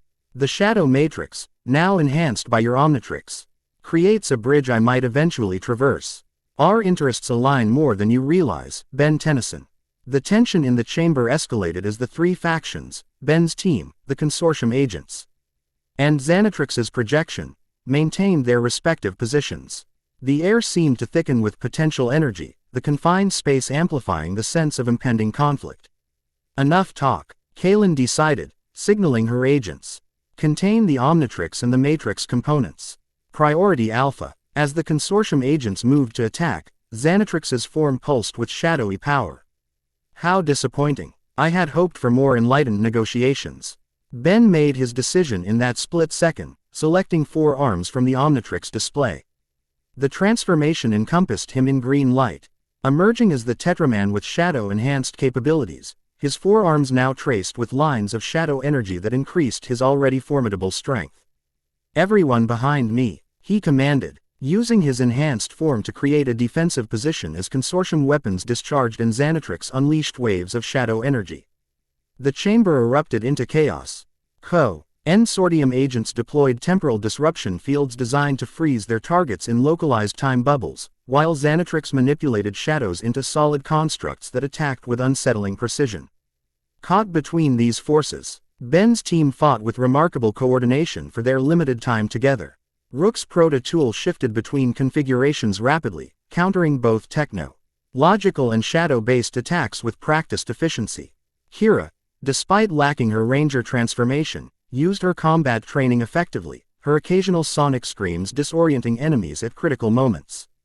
Kai utilized archaeological tools in surprisingly offensive ways, while Alina's nanites formed protective barriers against temporal weapons. Ben himself engaged both threats simultaneously. Forearms enhanced strength allowing him to shatter temporal fields while shadow-infused punches disrupted Xanatrix's constructs. The improved integration from the Nexus disc was immediately apparent. His movements felt more coordinated, the shadow energy responding to his intentions with precision rather than wild surges. "We need to get out of here," Kai called over the din of battle. "The cave structure won't withstand this kind of energy discharge for long." As if confirming her assessment, fractures appeared in the chamber ceiling, ancient rock yielding to the unnatural forces being unleashed below. Ben made a tactical decision, switching from forearms to Big Chill in a flash of green light. The Necrophrygian form materialized with the now familiar shadow enhancements, ice powers intertwined with shadow energy to create crystalline structures of unprecedented durability. "Hold on to something," he warned, then unleashed a massive cold wave that simultaneously froze the advancing consortium agents and solidified Xanatrix's shadow constructs. Taking advantage of the momentary reprieve, he grabbed his teammates and phased through the cave wall, using Big Chill's intangibility to bypass the blocked entrance. They emerged outside the cave system to find the forest bathed in late afternoon sunlight, the peaceful setting a stark contrast to the chaotic battle they'd left behind. Ben maintained Big Chill's form long enough to ensure they'd reached a safe distance before reverting to human. That, Kira observed between heavy breaths, was definitely not in the Ranger handbook. "Welcome to my world," Ben replied with a wry smile. "Time travelers and interdimensional villains before breakfast is pretty standard." Rook was already contacting Plumber headquarters, updating Max on their situation while scanning for pursuit. Alina's nanites formed a perimeter detection system, spreading through the surrounding vegetation to provide early warning of any approach.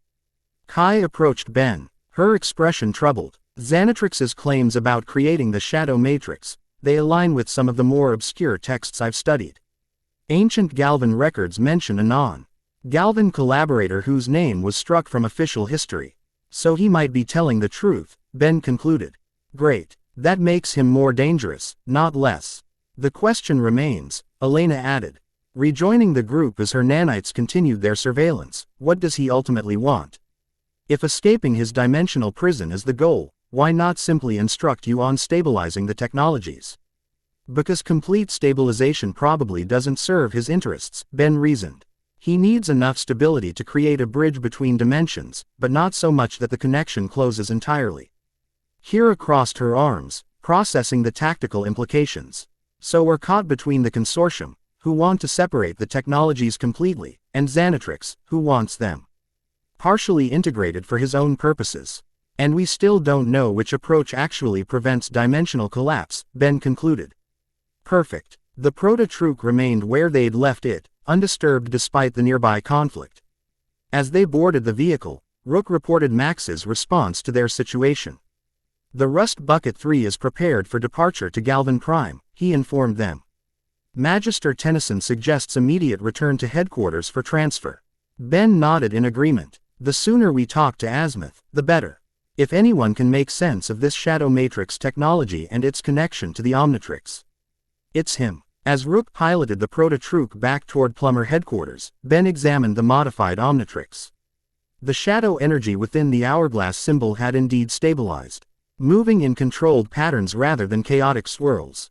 The integration of the Nexus disk had clearly improved the merger between technologies, but Xanatrix's revelations cast this progress in a concerning light.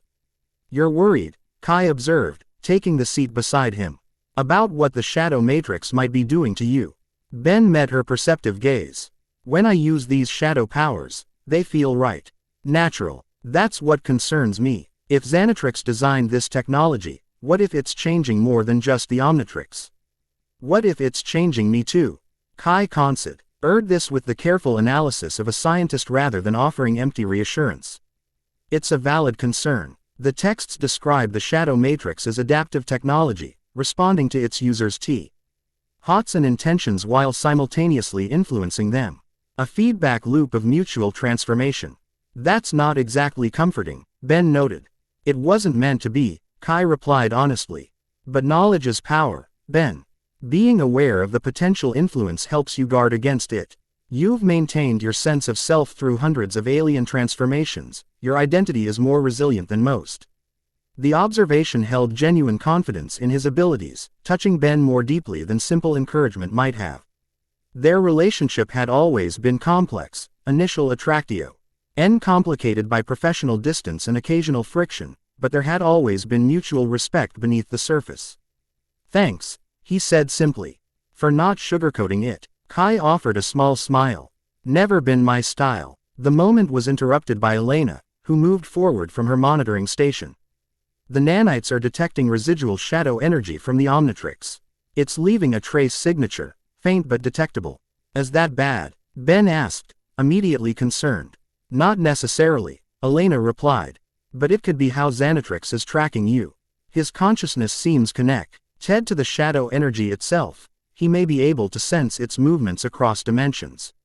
Kira joined the discussion, tactical mind already assessing implications. So he's basically plugged into your power source. That explains how he keeps finding us. Can we block it? Ben asked Elena. She shook her head, not without compromising the shadow matrix itself. The energy signature is intrinsic to its function. Then we use it, Ben decided. If he can track us through the shadow energy, maybe we can track him back to its source. Find out where his consciousness is actually housed. Elena considered this, nanites shifting thoughtfully beneath her skin. Theoretically possible, the nanites could potentially trace the connection back through the dimensional barrier, given sufficient data points. Another reason to reach azimuth quickly, Rook noted from the pilot's seat. Galvan technology could enhance such tracking capabilities significantly. As they approached Plummer headquarters, the Omnitrix suddenly pulsed with unexpected energy. The shadow within the hourglass symbol surged, extending outward in a manner similar to the cave activation sequence. Before Ben could react, the energy coalesced into a small holographic projection hovering above the device. The image showed what appeared to be a star map, with a specific location highlighted by pulsing shadow energy. Coordinates scrolled alongside the projection, not in standard galactic positioning format, but in a unique system Ben didn't recognize. What is this? He wondered aloud, examining the unexpected display. Kai leaned closer, studying the projection with intense focus. It looks like the Nexus disk is providing navigation data. Those coordinates, they match patterns described in the ancient texts. Convergence points where dimensional barriers naturally thin. The shadow matrix is mapping its components, Elena realized, nanites extending to analyze the projection. The integration of the Nexus disk has activated some kind of tracking function. Kira studied the star map with practical assessment. So we have a treasure map to the remaining pieces. Does that help us or Xanatrix more? Both, Ben acknowledged. But at least we're not flying blind anymore. The projection flickered, then stabilized into a more detailed view of the highlighted location. The coordinates resolved into a familiar system, one that Ben recognized from previous interstellar journeys. That's in the vicinity of Koros, he noted with surprise. Tetraman homeworld. Curious, Rook observed. The Tetra-mans have no historical connection to Galvan technology in Plummer records. Ben and Kai exchanged meaningful glances, both recalling a particular complication from Ben's past. Actually, Ben said, there might be a connection we haven't considered. A personal one. Princess Luma, Kai clarified for the others. Tetraman royalty who once considered Ben her fiancé due to cultural misunderstandings. I wouldn't call defeating her father in combat a misunderstanding, Ben corrected with a grimace. More like a cultural tradition I didn't fully appreciate the implications of at the time. Kira raised an eyebrow. You were engaged to an alien princess. There's a story there. One that apparently connects to our current situation, Elena noted, studying the coordinates more carefully. The shadow energy is specifically targeting the royal palace region of Koros. Ben sighed, recognizing the complication this presented. So instead of heading straight to Galvan Prime, we need to make a detour to visit my ex-fiancé on a planet of 4 armed warriors who already don't particularly like me. Perfect. Diplomatic complications aside, Rook noted as they docked at Plumber headquarters. The Tetramans are a proud warrior culture with extensive historical archives. If one of the Shadow Matrix components has been in their possession, their records might provide valuable context. Max Tennyson met them at the hangar bay, already briefed on their encounter at the cave system. His expression reflected both concern and determination as Ben explained the new developments, including the coordinates pointing to Koros. The Rust Bucket 3 can make the journey to Koros in approximately 12 hours, he informed them after considering the tactical implications. Azimuth W. It'll have to wait until we've secured the component. If it is a component, Ben cautioned. For all we know, it could be a trap set by Xanatrix. Which is why I'm coming with you, Max decided firmly. My history with the Tetramans might help smooth diplomatic channels. Princess Luma's father still considers me a worthy adversary from our previous encounters. The team boarded the Rust Buck Et-3, Max's personal interstellar vessel, upgraded with the latest plumber technology. As they prepared for departure, Ben found a moment alone with Kira, who was examining the ship's unfamiliar environment with barely concealed fascination. How are you holding up? He asked. This is probably a lot to process for someone who's never left Earth before. Kira gave him a wry smile. I've fought dinosaur mutants, been trapped in amber, and traveled through invisibility portals. Somehow, actual space travel feels like the logical next step in the weirdness progression. Ben chuckled. Fair point. But interdimensional displacement has to be disorienting, even for a ranger. It is, she admitted, her typical tough facade softening slightly. I keep thinking about my team back home, Connor, Ethan, Drive. Oh, they have no idea where I am or what's happening. For all they know, I just vanished in the middle of investigating the morphing grid disturbances. We'll get you back, Ben promised. Once we understand this shadow matrix technology better, we should be able to control the dimensional connections it's creating. Kira studied him thoughtfully. You know, for someone who's barely older than I was when I became a ranger, you handle all this surprisingly well. The constant threats, the responsibility. Practice, Ben replied with a shrug that didn't quite hide the weight behind his casual response. I've been doing this since I was 10. You adapt or you break. I get that, Kira acknowledged. The first time I morphed, I thought it was the craziest thing that would ever happen to me. Then it became Tuesday. Quote, their conversation was interrupted as the ship's engines engaged, the gentle vibration signaling imminent departure. They joined the others in the command center, where Max had taken the pilot's position with Rook as co-pilot.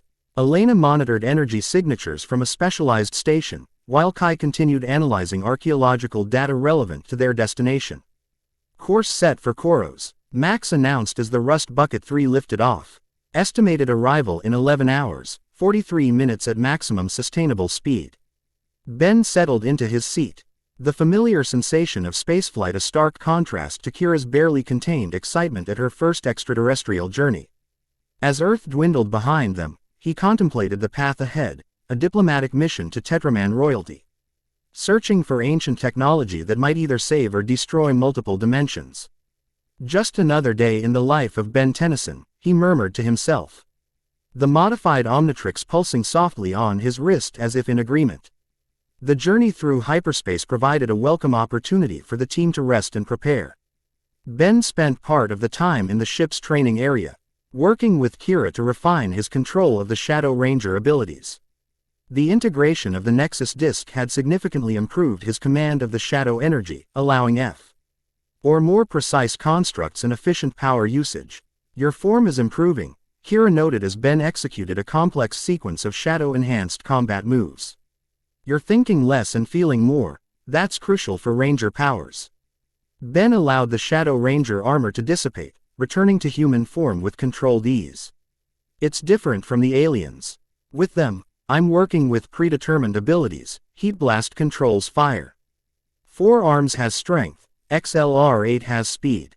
With this, I'm shaping the power directly. That's the morphing grid connection, Kira explained. It responds to intention and will. The specific manifestations, weapons, techniques, even the armor design, reflect the user as much as the power source.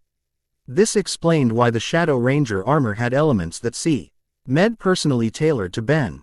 Subtle design callbacks to his favorite alien forms, green energy patterns that matched his preferred color scheme. Does that mean it would look different if someone else used it?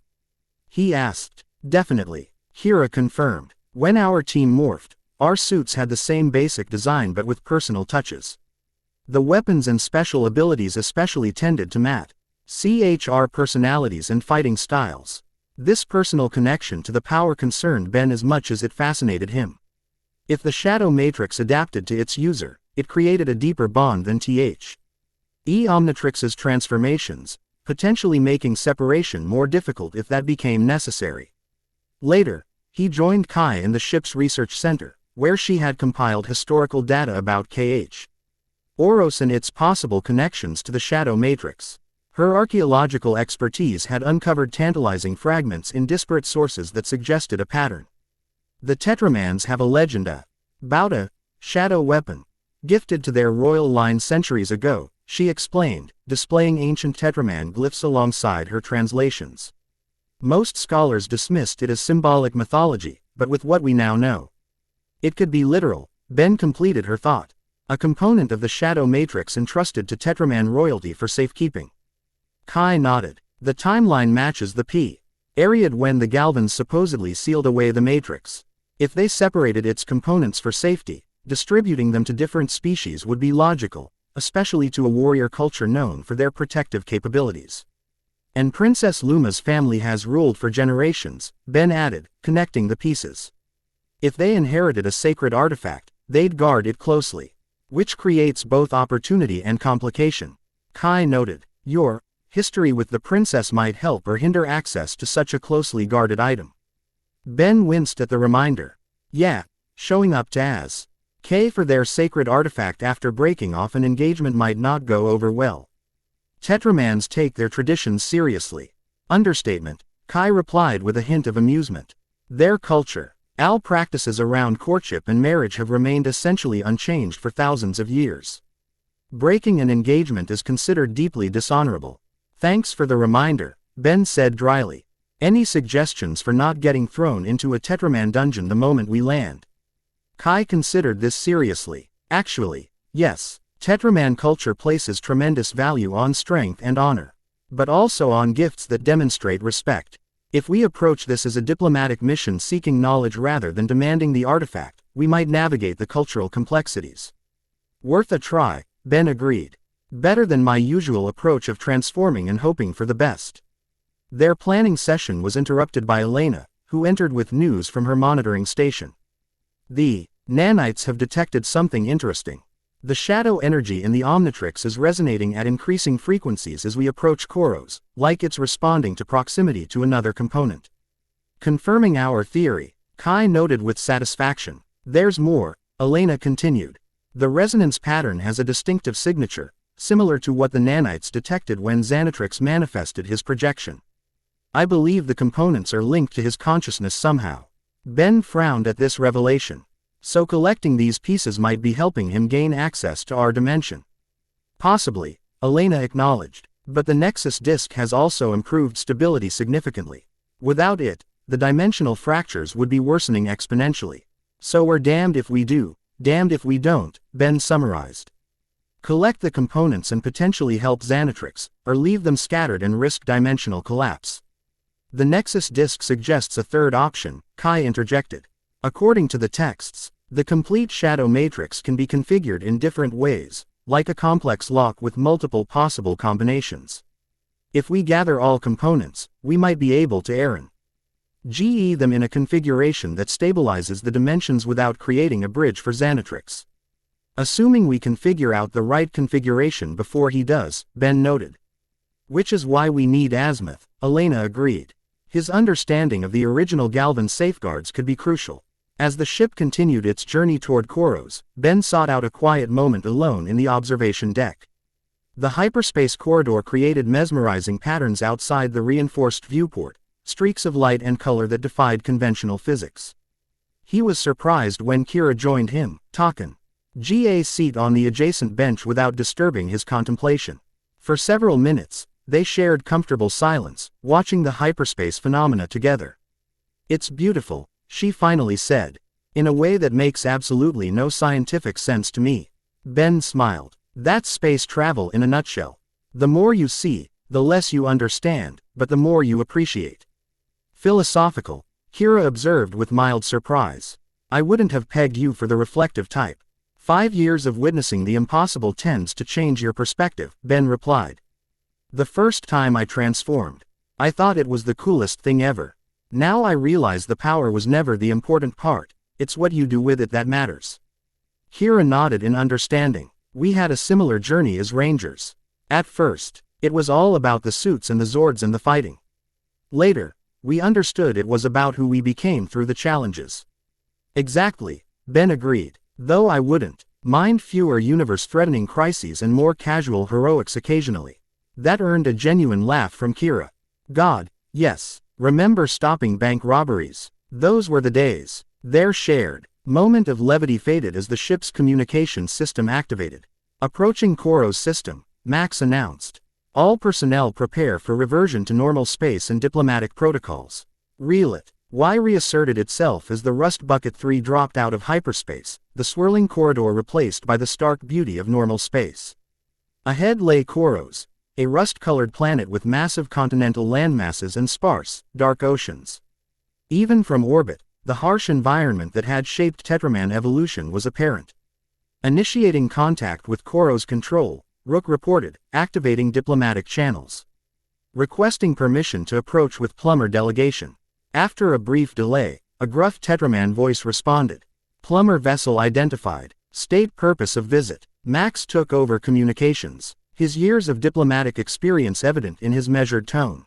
"This is Magister Max Tennyson requesting audience with the Royal House of Koros regarding a matter of mutual historical significance. Our delegation includes Ben Tennyson and archaeological specialists." The mention of Ben's name caused a noticeable pause before the Tetraman controller responded. "Stand by for royal authorization." "That went better than expected," Ben observed. "At least they didn't open fire immediately." Several tense minutes passed before communication resumed. When it did, the voice had changed, female, authoritative, and instantly recognizable to Ben. "Rust Bucket 3, this is Princess Luma Red Wind. Permission to land at the Royal Complex is granted. Be advised that standard diplomatic protocols are expected to be observed." A pause, then more pointedly, "including proper respect for Tetraman customs regarding prior agreements." Ben winced at the unsubtle reference to their broken engagement. "Yep, still holding a grudge." Acknowledging reception and compliance, Max replied diplomatically, proceeding to designated coordinates. As the ship began its descent through Koros' atmosphere, Ben prepared himself for what promised to be a delicate diplomatic mission complicated by personal history. The shadow matrix component they sought might be crucial to preventing dimensional collapse, but accessing it would require navigating the complex social expectations of a warrior culture that valued strength, honor, and most problematically for Ben, keeping one's word. "Ready for this?" Kai asked as they assembled near the ship's exit ramp. Ben adjusted the Omnitrix on his wrist, the shadow energy within the hourglass symbol pulsing more actively now that they had reached their destination. "As ready as I'll ever be to face my ex-fiancée and her family of 4 armed warriors who could rip me in half," he replied with forced lightness. Just another day in the exciting life of Ben Tennyson. The ramp lowered to reveal the harsh Tetraman landscape, and the imposing reception committee awaiting their arrival. Chapter 2 and Chapter 3, The Tetraman Diplomacy. The heat of Koros struck them first, dry and oppressive, like stepping into a blacksmith's forge. Ben's skin prickled with instant perspiration as they descended the ramp into the harsh sunlight of the Tetraman homeworld. Twin suns blazed overhead in a rust-colored sky, casting sharp shadows across the angular architecture of the royal complex. Princess Luma Red Wind stood at the center of the welcoming delegation. her imposing 7-foot frame enhanced by traditional Tetraman ceremonial armor. The burnished metal gleamed against her red skin, intricate engravings denoting her royal lineage. All 4 of her arms were adorned with ceremonial bracers, though Ben noted the subtle weapon systems integrated into what appeared to be merely decorative elements. Despite the years since their last encounter, Luma remained essentially unchanged. Regal bearing, fierce eyes, and the distinctive crown-like crest that marked the royal bloodline. What had changed was her expression upon seeing him. No longer the besotted admiration of their previous meetings, but something more complex, a calculating assessment tinged with lingering resentment. "Benjamin Tennyson," she greeted, her voice carrying the formal cadence of Tetraman royal protocol. "Your presence on Koros is unexpected." Ben stepped forward, consciously avoiding both excessive confidence and visible discomfort. "Princess Luma, thank you for granting us audience. Your hospitality honors us." Behind him, he sensed Kai's subtle nod of approval at his formal response. Max moved to stand beside him, offering the traditional Tetraman salute, a closed fist pressed to the opposite shoulder. "Magister Tennyson," Luma acknowledged with noticeably more warmth. "Your reputation remains respected among our warriors. The training regimen you shared during your last visit has been incorporated into our elite guard's preparation." Max inclined his head. "I'm honored, Princess. Your warriors' adaptability speaks to their exceptional skill." The diplomatic exchange continued as Luma acknowledged each team member in turn. Respectful nods to Rook and Elena, slightly cooler reception for Kai, and visible curiosity regarding Kira, whose dimensional origin clearly registered as unusual to Tetraman senses. "You will be accommodated in the diplomatic wing," Luma announced, gesturing toward an imposing structure adjacent to the main palace. "Once you have refreshed yourselves, we will convene in the Hall of Warriors to discuss your historical inquiries." As the delegation began moving toward the indicated building, Luma stopped Ben with a single hand on his shoulder, the pressure just firm enough to communicate in spoken meaning. "A private word, Tennyson," she said, the formal tone dropping slightly. The others continued ahead, though Kai glanced back with barely concealed concern before Max gently urged her forward. When they had achieved relative privacy, Luma's posture shifted, the regal ring remaining but overlaid with something more personal. 3 years, she stated flatly. No communication, no formal dissolution of our arrangement. Your behavior dishonors both our houses. Ben met her gaze directly. I've been meaning to address that. Properly, I mean, things got complicated. Complicated, Luma repeated, the word carrying layers of skepticism. A curious term for abandoning a formal betrothal recognized by Tetraman law and Galactic Treaty Section 5 Alpha regarding interspecies unions. When you put it that way, it sounds pretty bad, Ben admitted. Look, Loom, I never intended to disrespect your Tetraman traditions. The engagement itself was based on misunderstandings and Kevin's manipulation. You deserve better than that. Something flickered across Luma's features, a brief vulnerability quickly masked by pride. You believe I require your pity, Tennyson. I am heir to the Tetraman throne, commander of the Koros battle fleet, and undefeated Payon of 3 consecutive trials of worth. Not pity, Ben corrected carefully. Respect. Enough respect to acknowledge that both of us deserve relationships based on genuine connection, not accidents of combat tradition. Luma studied him with narrowed eyes, reassessing. You have changed, Ben Tennyson. Your words carry more weight than they once did. One of her lower hands gestured dismissively. But this does not erase the formal status of our arrangement. Under Tetraman law, you remain my betrothed until proper dissolution ceremonies are performed. Ben's heart sank, and those ceremonies would involve, traditionally, combat to first blood before the Council of Elders, followed by the ritual of severed bonds. Her expression shifted to something almost resembling amusement. Unless you prefer the alternative, completion of the marriage rites. I'm thinking the first option sounds more appropriate, Ben replied carefully. As I expected, Luma began walking again, indicating Ben should follow. However, such matters must wait. Your arrival coincides with the Festival of Ancestral Honor, a sacred time when all formal challenges are suspended. You have, accidentally or deliberately, chosen the single 7-day period when I cannot legally demand satisfaction for your dishonorable conduct. Ben couldn't decide if this timing was fortunate or not. On one hand, it postponed what would undoubtedly be a painful combat ritual. On the other, it left his status uncomfortably unresolved during their diplomatic mission. The festival, he ventured. Does it involve historical artifacts or ancient technologies? Particularly those connected to shadow energies. Luma stopped abruptly, all four arms tensing. Your historical inquiry concerns the shadowed fist. The specific term triggered immediate recognition in Ben's mind. The modified Omnitrix pulsed in response, shadow energy briefly visible beneath his skin. The shadowed fist, he repeated. Yes, I believe that's exactly what we're seeking. Quote, Luma's expression darkened. Then your timing is either remarkably fortunate or suspiciously calculated. The ancestral vault is opened only during the Festival of Ancestral Honor. The shadowed fist has remained sealed within for 15 generations, revealed only during the culminating ritual. We didn't know, Ben assured her honestly. Our information led us to Koros. But not the specific timing. If anything, it's cosmic coincidence. There are no coincidences where ancient powers are concerned, Luma replied, sounding remarkably like Kai in that moment. Come, your companions await, and there are protocols to observe before any discussion of sacred artifacts. They rejoined the others in an ornate reception chamber within the diplomatic wing.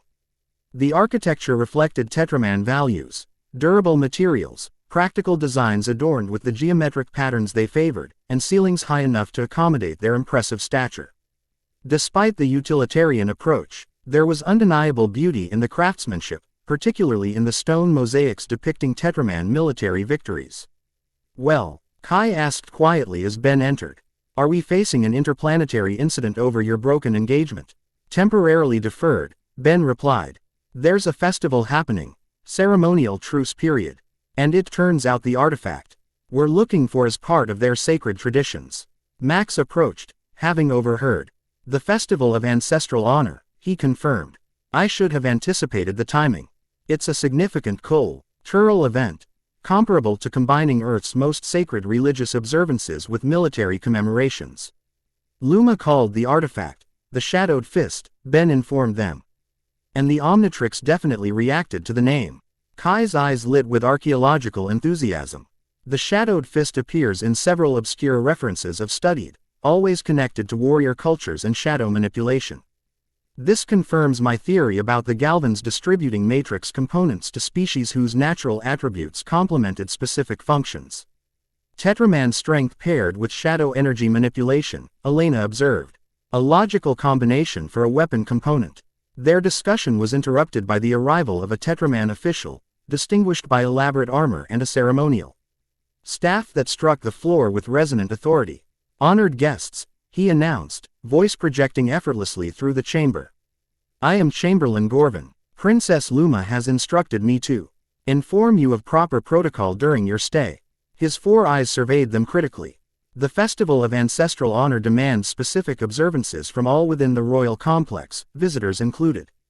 What followed was a detailed explanation of Tetraman ceremonial expectations, daily rituals, prohibited behaviors, required participation in certain festival events, and most importantly, rules regarding sacred artifacts. The ancestral vault will open at the festival's culmination, 3 days hence, Gorvin explained. Until that time, discussion of specific artifacts is restricted to formal council sessions. Princess Luma has granted you audience tomorrow at midday. With that information delivered, Gorvin departed, leaving the team to process the diplomatic complications facing their mission. 3 days until we can even see this shadowed fist, Kira summarized with evident frustration. Meanwhile, dimensional instability continues back home. Actually, the delay might be beneficial, Max suggested. It gives us time to understand Tetraman perspectives on the artifact, context that could be crucial to understanding its function within the shadow matrix. Ben nodded in agreement, and time to navigate the political situation. Luma might be honoring the festival truce, but that doesn't mean other Tetramans will welcome my presence. My history here is complicated. You mean the trail of jilted Tetraman women you've left behind? Kai asked with arch amusement. Yes, that might require some diplomatic finesse. Woman, singular, Ben corrected defensively. And technically we're still engaged until I complete some kind of ceremonial combat. Kira raised an eyebrow. You really do live an interesting life, Tennyson. You have no idea, Ben muttered. The team spent the remainder of the day settling into their assigned quarters, spacious by human standards though designed for Tetraman proportions, and reviewing available information about the Festival of Ancestral Honor. Kai's archaeological database contained limited references, while Max contributed his personal knowledge from previous diplomatic missions. As evening approached, they gathered again to establish strategy for the following day's council audience. The central chamber of their diplomatic suite featured a holographic display table where Rook had constructed a detailed model of the royal complex based on Plummer architectural records. The Hall of Warriors where we'll meet the council is here, he indicated, highlighting a massive structure near the palace center. It serves as both ceremonial chamber and combat arena, depending on the nature of proceedings. Hoping for more ceremony than combat, Ben remarked. Max pointed to a separate structure set apart from the main complex. The ancestral vault stands here, reinforced construction with energy barriers that suggest significant security around whatever artifacts it contains. Including our shadowed fist, Kai noted. According to my research, Tetraman sacred artifacts are typically weapons or armor imbued with historical significance, often connected to founding members of the ruling dynasties. Ben eyed the holographic display thoughtfully. So we need to convince them that examining this artifact is in everyone's best interest, without revealing the full dimensional crisis. Tetramans respect strength, but they're not exactly known for their interest in multiverse theory. They do, however, value directness, Max observed. Obscuring our intentions too much would be interpreted as weakness or deception. We need a presentation that acknowledges the artifact's significance while establishing our legitimate interest. Their strategy session continued into the evening, only concluding N Tetraman attendants arrived to escort them to the ceremonial dinner required of all palace residents during the festival. The dining hall proved impressive even by Tetraman standards, vaulted ceilings supported by massive stone columns. Walls adorned with trophies from conquests spanning centuries, and a central fire pit where exotic meats roasted on spits tended by skilled Tetraman chefs. Princess Luma presided at the head table, flanked by military commanders and council elders. When the Earth delegation entered, conversations momentarily paused as warriors assessed these unusual guests. Ben felt numerous gazes tracking him specifically. His reputation as both wielder of the Omnitrix and the human who had defeated Warlord Gar in combat clearly preceded him. Well, we've got their attention. Kira murmured as they were led to their assigned table, positioned neither too close to the royal dais to imply presumption, nor too distant to suggest disrespect. Tetraman dining protocol is straightforward. Max advised quietly. They value appetite and appreciation of food as signs of vitality. Refusing offered dishes can be interpreted as questioning the host's judgment. Ben eyed the rotating selection of unfamiliar meats with trepidation. So basically, eat everything and compliment the chef, even if it's still moving. Essentially, Max confirmed with a slight smile. I believe they cook most dishes served to non-Tetramans. The meal progressed with formal structure, courses presented with ceremonial flourish, accompanied by traditional Tetraman music played on instruments that resembled Earth's bass drums and war horns. The resulting sound was more rhythmic than melodic, clearly designed to stir martial spirit. Between courses, Ben noticed Luma observing him from the royal table, her expression unreadable at this distance, but her attention unmistakable. When their eyes briefly met, she raised a ceremonial drinking vessel in what might have been acknowledgement or challenge. Your ex-fiancé keeps watching you, Elena noted quietly. I noticed, Ben replied, trying to decide if that's a good sign or if she's just planning the most politically appropriate way to dismember me after the festival ends. Based on my understanding of Tetraman mating psychology, Rook offered helpfully, it could be both. Their courtship traditions often incorporate ritualized aggression as expressions of continued interest. Ben nearly choked on his drink. That's not comforting, Rook. As the main courses concluded, Chamberlain Gorvin approached their table.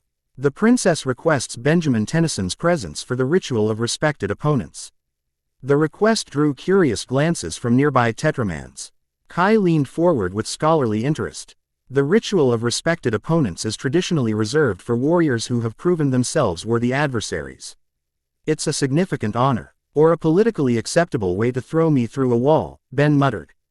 Rising to follow Gorvin nonetheless. He was led to the royal dais, where Luma stood waiting. The surrounding Tetramans watched with evident interest. Clearly, his sumo NS was unusual enough to merit attention. Benjamin Tennyson, Luma announced formally, her voice carrying throughout the hall. Though circumstances between us remain unresolved, none can deny your status as a warrior who has earned the respect of Tetraman combat masters. During the Festival of Ancestral Honor, we acknowledge those whose strength has tested our own. With ceremonial precision, she lifted a finely crafted goblet filled with a luminescent crimson liquid.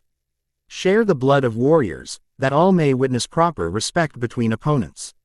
Ben recognized the ritual from his plumber cultural training. The blood was actually a potent Tetraman beverage, not literal hemoglobin, though its effects on human physiology remained untested. Refusing would constitute grave insult. Accepting demonstrated respect for Tetraman traditions.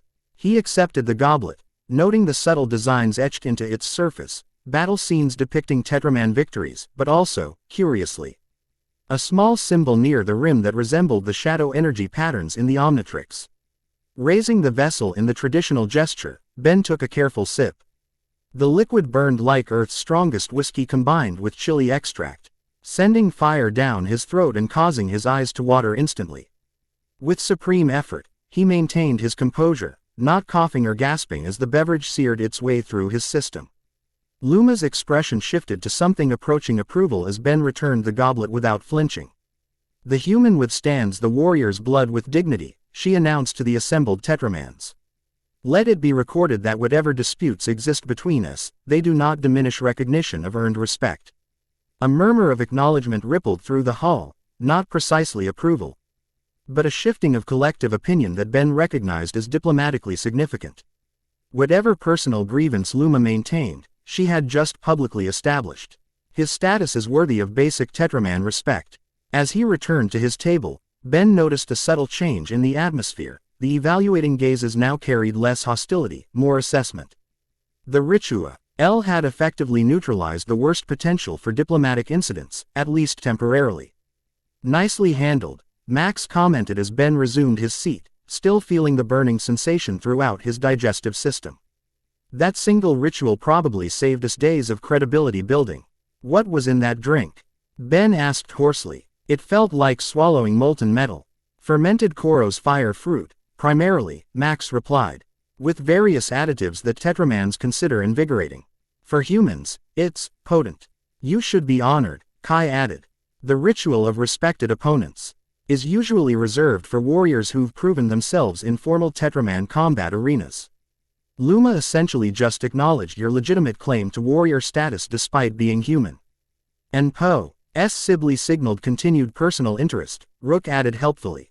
Ben shot him a warning look. Not helping, partner. The remainder of the dinner proceeded with less tension, though Ben noticed he warrior's blood had unexpected effects on his system, increased alertness, heightened sensory perception, and a curious warming sensation centered around the Omnitrix. The shadow energy within the symbol pulsed more actively, visible even through his sleeve. As the formal meal concluded, attendees began dispersing to their quarters or to various festival activities throughout the complex. Luma approached their table directly, a gesture that caused noticeable reaction among observing Tetramans. Benjamin Tennyson, she addressed him, formally but with less ceremony than before. Walk with me. There are matters we should discuss privately before tomorrow's council session. The invitation, or command, left little room for refusal. Ben exchanged glances with his team, receiving subtle nods from both Max and Kai. I'd be honored, Princess, he replied, rising to accompany her. Luma led him from the dining hall through a series of corridors unfamiliar from his previous visits to the complex. They eventually emerged onto an elevated terrace overlooking the capital city, a sprawling expanse of Tetraman architecture illuminated by the glow of ceremonial fires burning throughout the settlement. The twin moons of Koros hung low in the sky, casting dual shadows across the landscape. Your arrival presents me with difficulties, Tennyson, Luma stated without preamble once they had achieved privacy. Both political and personal. I understand that, Ben acknowledged. And I appreciate the gesture you made during dinner. It couldn't have been easy, given our situation. It was politically necessary, she replied, though her tone suggested additional motivations. The council would not respond favorably to your request regarding the shadowed fist if your status remained that of a dishonorable deserter. By invoking the ritual of respected opponents, I established your warrior credentials independent of our personal entanglement. Strategic, Ben observed. But why help me at all? You have every right to hold a grudge. Luma turned to face him directly, all four arms crossed in a posture that managed to convey both authority and vulnerability simultaneously. Because whatever my personal grievances, the shadowed fist is not a trinket to be withheld out of spite. Its importance transcends our individual concerns. The statement surprised Ben, but its content and the perspective it revealed. You know something about it, don't you? Beyond just Tetraman traditions. I am heir to the throne, Luma replied, uncrossing her arms. The secrets of our sacred artifacts are part of my educational inheritance. The shadowed fist came to us from the Galvans 15 generations ago, entrusted to Tetraman's strength for safekeeping, with warnings about its nature and potential. What kind of warnings? Ben pressed gently. Luma turned back toward the cityscape, her profile striking against the night sky. That it contains power meant to remain dormant until shadows walk between worlds. That it responds to specific energies that once threatened multiple realities. She glanced pointedly at Ben's wrist. Energies that now swirl within your Omnitrix, unless my senses deceive me. Quote. Ben followed her gaze to where the shadow energy visibly pulsed beneath his sleeve. You can see it. Tetramans perceive energy spectrums differently than humans, she explained. What appears as shadow to you registers as distinct patterns to our vision. The shadowed fist emanates similar patterns, visible only to royal bloodlines with the genetic markers to perceive them. This revelation shifted Ben's understanding significantly. Luma wasn't merely a political obstacle or former romantic entanglement, she possessed unique knowledge and perceptual abilities directly relevant to their mission. The Shadow Matrix, he said, testing her reaction. That's what it's called in its entirety. The shadowed fist is a component of a larger technology. Luma nodded, unsurprised by the terminology. The matrix of shadows, the twilight technology, the dimensional weave, it has many names in our historical records. The Galvans who delivered the fist to our ancestors spoke of separation being necessary for universal safety. And now the components are calling to each other, Ben concluded. The Omnitrix somehow merged with the central matrix, and now it's seeking the remaining pieces, including your shadowed fist. Which presents the true dilemma, Luma stated. Tetraman honor demands we fulfill our ancient obligation to keep the fist secured. Yet if the prophecies are accurate, the time of separation may be ending. She fixed Ben with an evaluating gaze. The question becomes, are you the prophesied wielder meant to reunite these powers? Or merely the latest threat they must be protected from? The question hung between them, weighted with both personal and cosmic significance. Ben considered his response carefully, aware that diplomatic platitudes would ring hollow to Tetraman's sensibilities. Honestly, I don't know, he admitted. This power came to me unexpectedly, and I'm still learning its nature and purpose. What I do now is that keeping the components separate is causing dimensional instability that threatens multiple worlds, including Koros. Luma's expression reflected grudging respect for his candor. At least, you do not pretend certainty where none exists.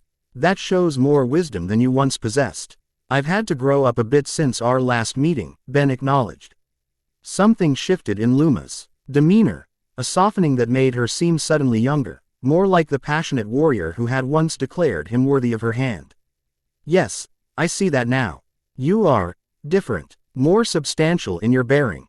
The boy who defeated my father through trickery has become a warrior worthy of consideration on his own merits. The assessment carried layers of meaning Ben wasn't entirely sure how to interpret.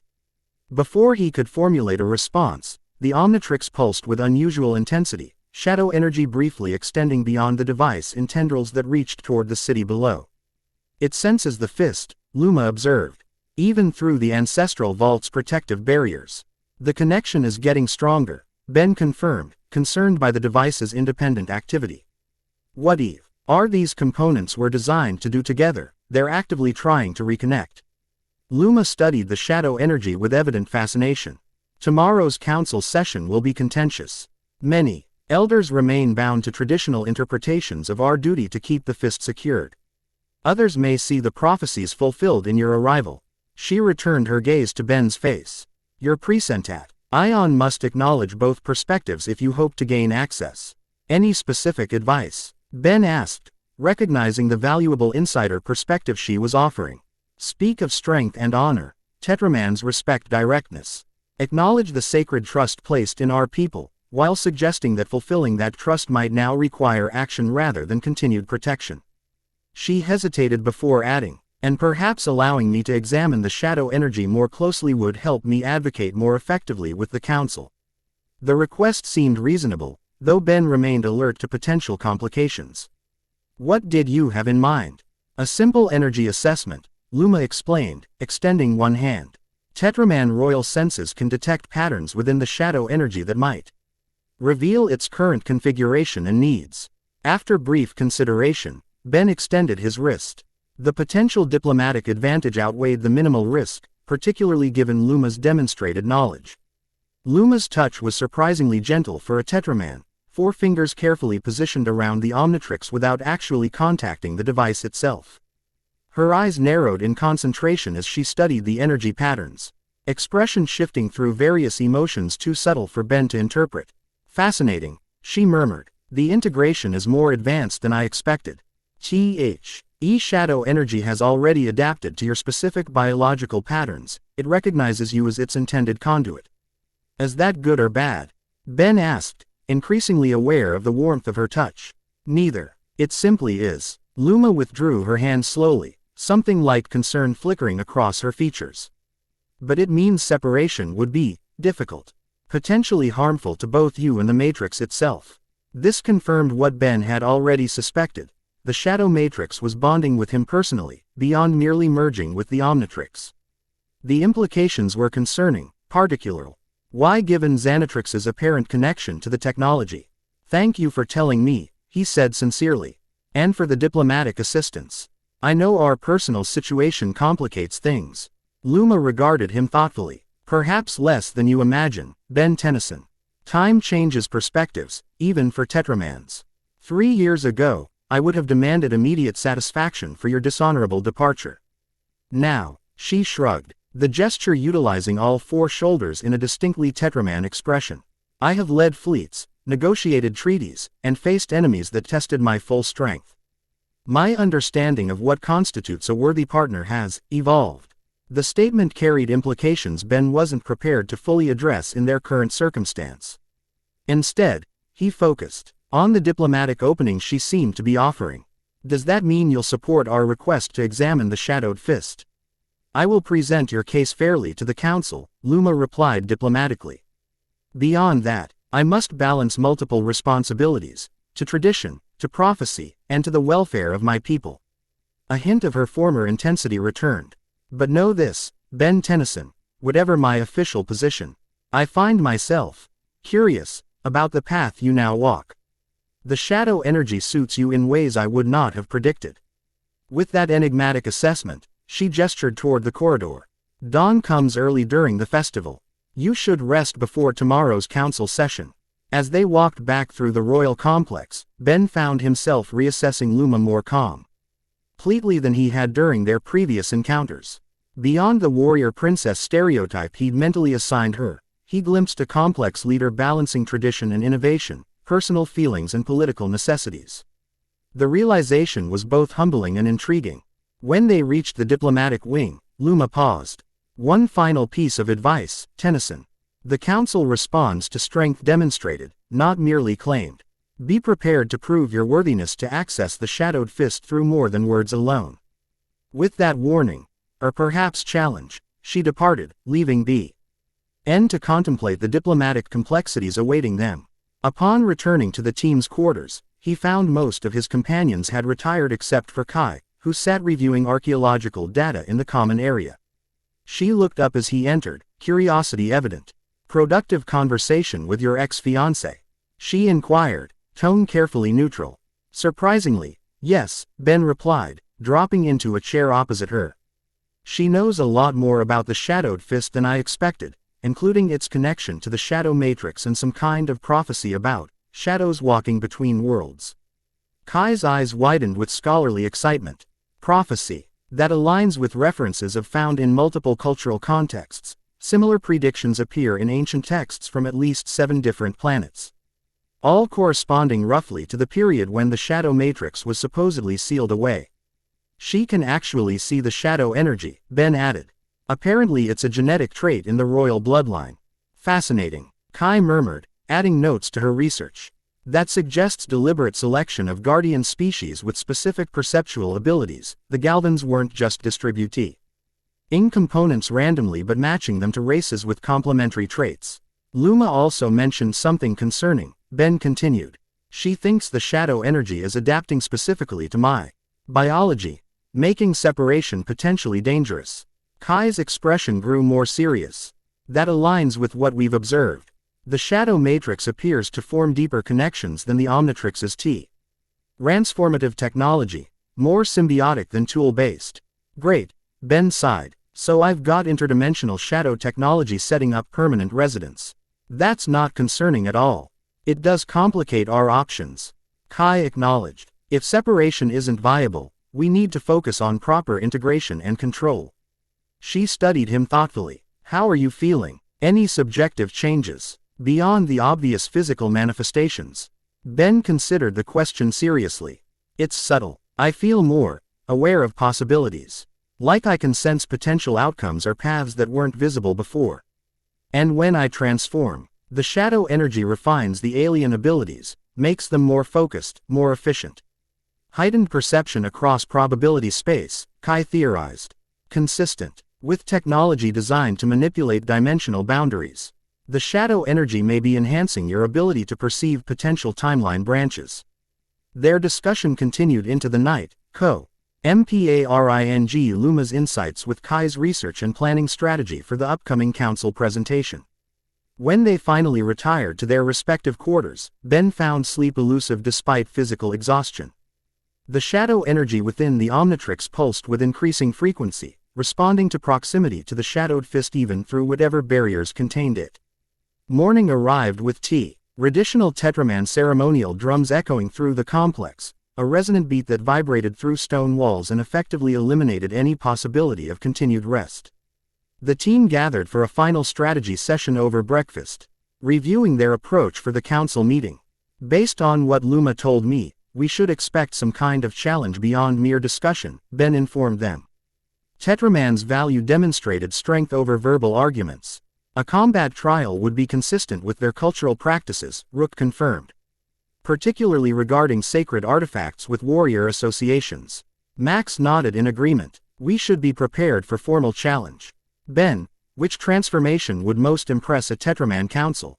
Forearms seems the obvious choice, Ben replied. But they might see that as appropriation of their natural abilities. Something that demonstrates different strengths while respecting theirs might be more effective. Diplomatic nuance from Ben Tennyson. Kira observed with a hint of teasing. The universe is full of surprises. I have my moments, Ben replied with a good-natured shrug.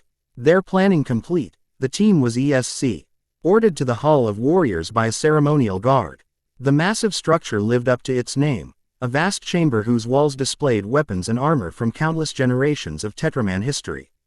The central floor was arranged in concentric circles, with the innermost serving as both speaking platform and potential combat arena. Surrounding this were tiered seating areas where approximately 30 Tetraman elders and military leaders had assembled, with Princess Luma occupying a central position that marked her authority without claiming the full power of the throne.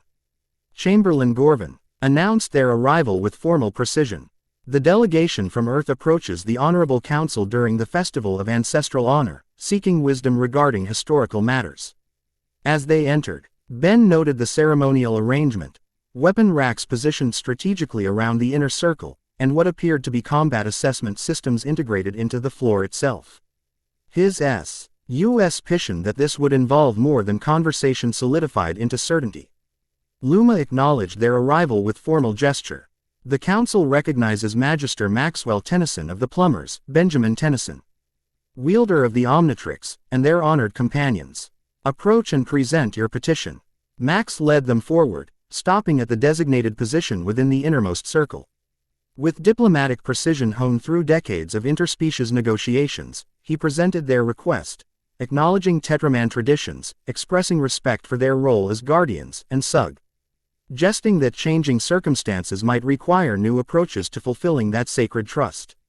Throughout his presentation, Ben observed the council members' reactions, most maintained impassive expressions. Though occasional shifting postures or subtle gestures between elders suggested ongoing assessment. Luma remained carefully neutral, her position as both royal representative and someone with personal connection to the situation clearly requiring delicate balance. When Max concluded, an elder with battle scars visible across all four arms rose to respond. The words of Magister Tennyson carry the weight of his reputation. However, matters concerning the shadowed fist transcend diplomatic courtesies. We require more direct evidence of necessity. Another council member, female, with elaborate armor denoting military rank, addressed Ben specifically. The shadow energy within your device is visible to those with the sight. It seeks the fist. This much is clear. What remains unproven is your worthiness to access what was entrusted to Tetraman protection. Luma spoke next, her formal tone belying the more personal conversation they had shared the previous evening. Tetraman tradition provides a path forward. The trial of shadowed strength would determine worthiness through demonstrated capability rather than mere discussion. Murmurs of approval rippled through the council, clearly. This suggestion aligned with their cultural expectations. Ben stepped forward, recognizing his cue. I respectfully accept whatever trial the council deems appropriate, he stated firmly. The matter before us affects multiple worlds and requires cooperation beyond political boundaries. The scarred elder nodded in approval, directness being a valued trait in Tetraman culture. The trial of shadowed strength has not been invoked in 7 generations, but its protocols remain in our sacred texts. The petitioner must demonstrate mastery of both physical prowess and shadow percepti. On against a champion of Tetraman choosing. Luma rose, authority evident in her bearing. As heir to the throne and one with the sight, I shall serve as arbiter of the trial. Champion selection will follow traditional lottery from qualified warriors. What followed was a ceremonial process involving selected warriors placing identifying markers into an ancient container. When the selection was complete, Luma drew forth a single token, examining it before announcing the result. The champion shall be Commander Krellin of the Royal Guard. A massive Tetraman stepped forward, larger than average for his species. With armor that spoke of numerous campaigns and a bearing that suggested extensive combat experience. His expression revealed neither arrogance nor doubt, merely the focused readiness of a professional warrior. The trial consists of 3 challenges, Luma explained. First, physical combat to demonstrate worthiness of strength. Second, perception test to prove sensitivity to shadow energies. Third, combined challenge requiring both attributes simultaneously. Ben mentally reviewed his transformation options, considering which would best serve these specific challenges while respecting Tetraman cultural sensibilities. The shadow-enhanced versions of his aliens offered new strategic possibilities, but using them effectively required deeper understanding than he'd had time to develop.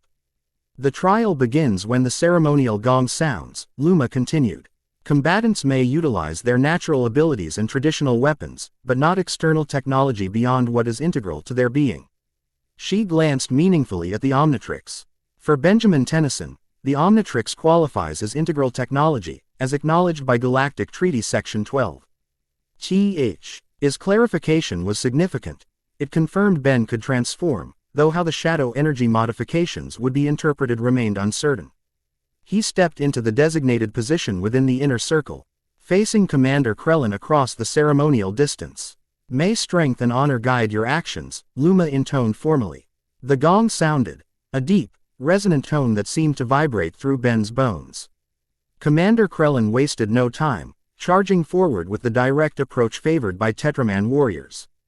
Despite his size, he moved with surprising speed, all 4 arms positioned for devastating combination strikes. Ben activated the Omnitrix, selecting Diamondhead for the first challenge. The transformation completed just as Krellin reached striking distance, the CR. Eastaline form materializing with shadow energy visibly integrated throughout its structure. Ben immediately noted the difference from standard diamond head, the crystals formed with greater precision. Internal structures optimized for both strength and flexibility. The first exchange of blows demonstrated both warriors' capabilities. Krellin's four-armed assault delivered impacts that would shatter ordinary materials, while Ben's enhanced diamond head form absorbed and redistributed the force through optimized crystalline patterns. Shadow energy visibly flowed through the Petrosapian form, rain, forcing potential fracture points and increasing structural integrity. The shadow strengthens your form, Krellin observed during a momentary separation. Impressive adaptation. Ben recognized the comment as both assessment and respect. It enhances natural capabilities rather than replacing them, he replied, forming his arm into a crystalline blade reinforced with shadow energy. Integration rather than domination. The philosophical distinction appeared to register with the observing council. Several elders exchanged meaningful glances, while Luma watched with analytical intensity. The combat continued, shifting from pure strength contest to strategic exchange. Ben utilized Diamond Head's ranged crystal projectiles, modified by shadow energy for increased precision. Krellin responded with practiced evasion techniques and counterattacks that demonstrated centuries of Tetraman combat evolution. Neither combatant sought to seriously harm the other. This was demonstration rather than true battle. Though the impacts remained substantial enough to satisfy Tetraman expectations of genuine contest. When the exchange had sufficiently demonstrated their respective capabilities, Luma struck a smaller gong. The first challenge is complete, she announced. Both combatants have demonstrated worthy strength. The second challenge now begins, the test of shadow perception. The AR-ENA configuration changed, sections of the floor sliding apart to reveal elaborate mechanisms beneath. What emerged was a complex three-dimensional projection system that filled the central space with shifting patterns of light and shadow. The petitioner must identify the true shadows among the false, Luma explained. Those with genuine sensitivity to shadow energies can perceive the difference. Commander Krellin, as one with partial sight, will serve as baseline comparison. Ben transformed back to human form, instinctively sensing that the shadow energy would be more accessible without the interference of alien physiology. As the projection activated fully, the arena filled with what appeared to be ordinary shadows, varying in density and movement, but otherwise indistinguishable to normal human perception. "I don't see any difference," Ben admitted, studying the shifting patterns. Luma's expression remained impassive. "Focus on the shadow energy within your device. Allow it to guide your perception rather than relying on ordinary sight." Taking her advice, Ben concentrated on the Omnitrix, where shadow energy continued its rhythmic pulsing. As he focused, something unexpected happened. The energy extended tendrils that reached toward his eyes, momentarily connecting with his optic nerves. His vision shifted dramatically, ordinary shadows fading to transparency while others gained distinctive auras of energy. "There," he said, pointing to a specific shadow near the arena's center. And there. He continued identifying patterns throughout the projection, suddenly able to distinguish between ordinary visual phenomena and what appeared to be actual tears in dimensional fabric. Commander Krellin, moving through the same exercise, identified significantly fewer points, his partial sensitivity allowing limited perception compared to Ben's shadow-enhanced vision. The council observed with increasing interest as Ben demonstrated perception beyond what should have been possible for a human. "The second challenge is complete," Luma announced when they had finished. "The petitioner demonstrates exceptional shadow sensitivity, beyond baseline comparison." Her tone held carefully controlled surprise. Clearly, Ben's performance exceeded expectations. "The final challenge combines both attributes," she continued. "Combat within shadow space, where perception and strength must work in concert." The projection system reconfigured, creating what appeared to be solid shadow constructs throughout the arena, barriers, obstacles, and moving components that responded to physical contact despite their seemingly insubstantial nature. Commander Krellin took position at the opposite side, armed now with traditional Tetraman weapons that glowed with energy designed to interact with the shadow constructs. Ben considered his transformation options carefully. Four arms might match Tetraman's strength directly, but this challenge seemed to require different attributes. After brief deliberation, He selected a form he rarely used but which seemed particularly appropriate, Ghost Freak, the ectonorite with natural shadow affinity. The transformation completed with the now familiar shadow enhancement, Ghost Freak's spectral form outlined with controlled shadow energy that seemed to stabilize the typically volatile alien consciousness. Ben immediately sensed the difference from previous Ghost Freak transformations. The shadow energy created a buffer between his consciousness and the ectonorite's more problematic tendencies, allowing greater control while maintaining the form's unique capabilities. The final challenge began with Krellin navigating the shadow constructs with practiced efficiency, his partial perception allowing basic interaction his Tetraman strength compensated for perceptual limitations. Ben, meanwhile, discovered that Ghost Freak's shadow-enhanced form could interact with the constructs in unexpected ways, phasing through some while manipulating others directly. What followed was less direct combat than environmental navigation contest, both participants maneuvering through the constantly shifting shadow landscape while attempting to reach designated objective points. Ben's enhanced perception provided significant advantage, though Krellin's experience with similar trials compensated partially. The shadow constructs grew increasingly complex as the challenge progressed, requiring both physical interaction and perceptual adjustment. Ben found that the shadow energy responded to his intentions almost instinctively, allowing Ghost Freak's form to reshape shadow constructs rather than merely navigating them. This capability clearly surprised the observing council. Several elders leaned forward with increased attention, while Luma's expression reflected thoughtful assessment. When Ben completed the final objective, reconfiguring a complex shadow pattern into a stable configuration that glowed with emerald black energy, murmurs of genuine appreciation spread through the chamber. The trial is complete, Luma announced as the projection system powered down. The council will deliberate on the demonstrated capabilities. Ben reverted to human form, the shadow energy settling back into the Omnitrix with visible reluctance. Commander Krellin approached, offering the traditional Tetraman salute of respect. You navigate shadows with natural affinity, he observed. Rare, even among those born with the sight. It's new to me, Ben admitted. Still learning its boundaries and possibilities. Krellin nodded in understanding. New strengths require time to master fully. Your progress is noteworthy.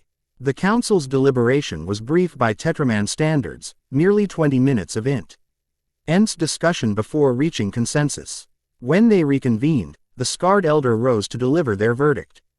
Benjamin Tennyson has demonstrated both physical worthiness and shadow affinity beyond questioning. The trial of shadowed strength confirms legitimate claim to examine the shadowed fist, as provided in our ancestral protocols. Luma stood, formally acknowledging the decision. The council's wisdom is recognized. As arbiter of the trial and heir to the throne, I confirm the petitioner's right of ceremonial access during tomorrow's ancestral vault opening. Relief washed through Ben. The diplomatic hurdles successfully navigated without resorting to more problematic confrontations. Max's subtle nod communicated pride in his grandson's handling of the situation, while Kai's express Reshan reflected scholarly excitement at the prospect of accessing the artifact. As the formal session concluded, council members approached individually to acknowledge the trial's outcome, each oath ring the traditional Tetraman gesture of respect to a proven warrior. The cultural significance wasn't lost on Ben. He had effectively transitioned from dishonorable deserter to respected visitor in less than 2 days. When the chamber had mostly emptied, Luma approached their group. The formal viewing of the shadowed fist occurs at dawn tomorrow as part of the culminating festival ritual. Your delegation is granted observer status with limited examination rights. Thank you, Princess, Max replied formally. Your fair arbitration is appreciated. Luma's attention remained focused on Ben, however. The shadow energy responds to you more completely than our records suggested possible for non-Tetramans. This raises questions about prophecy interpretation that the council must consider carefully. What exactly does this prophecy say? Kai asked. Archaeological interest piqued. The complete text is extensive, Luma replied, but the relevant passage speaks of one who will between forms, who will awaken the separated shadows when worlds begin to merge.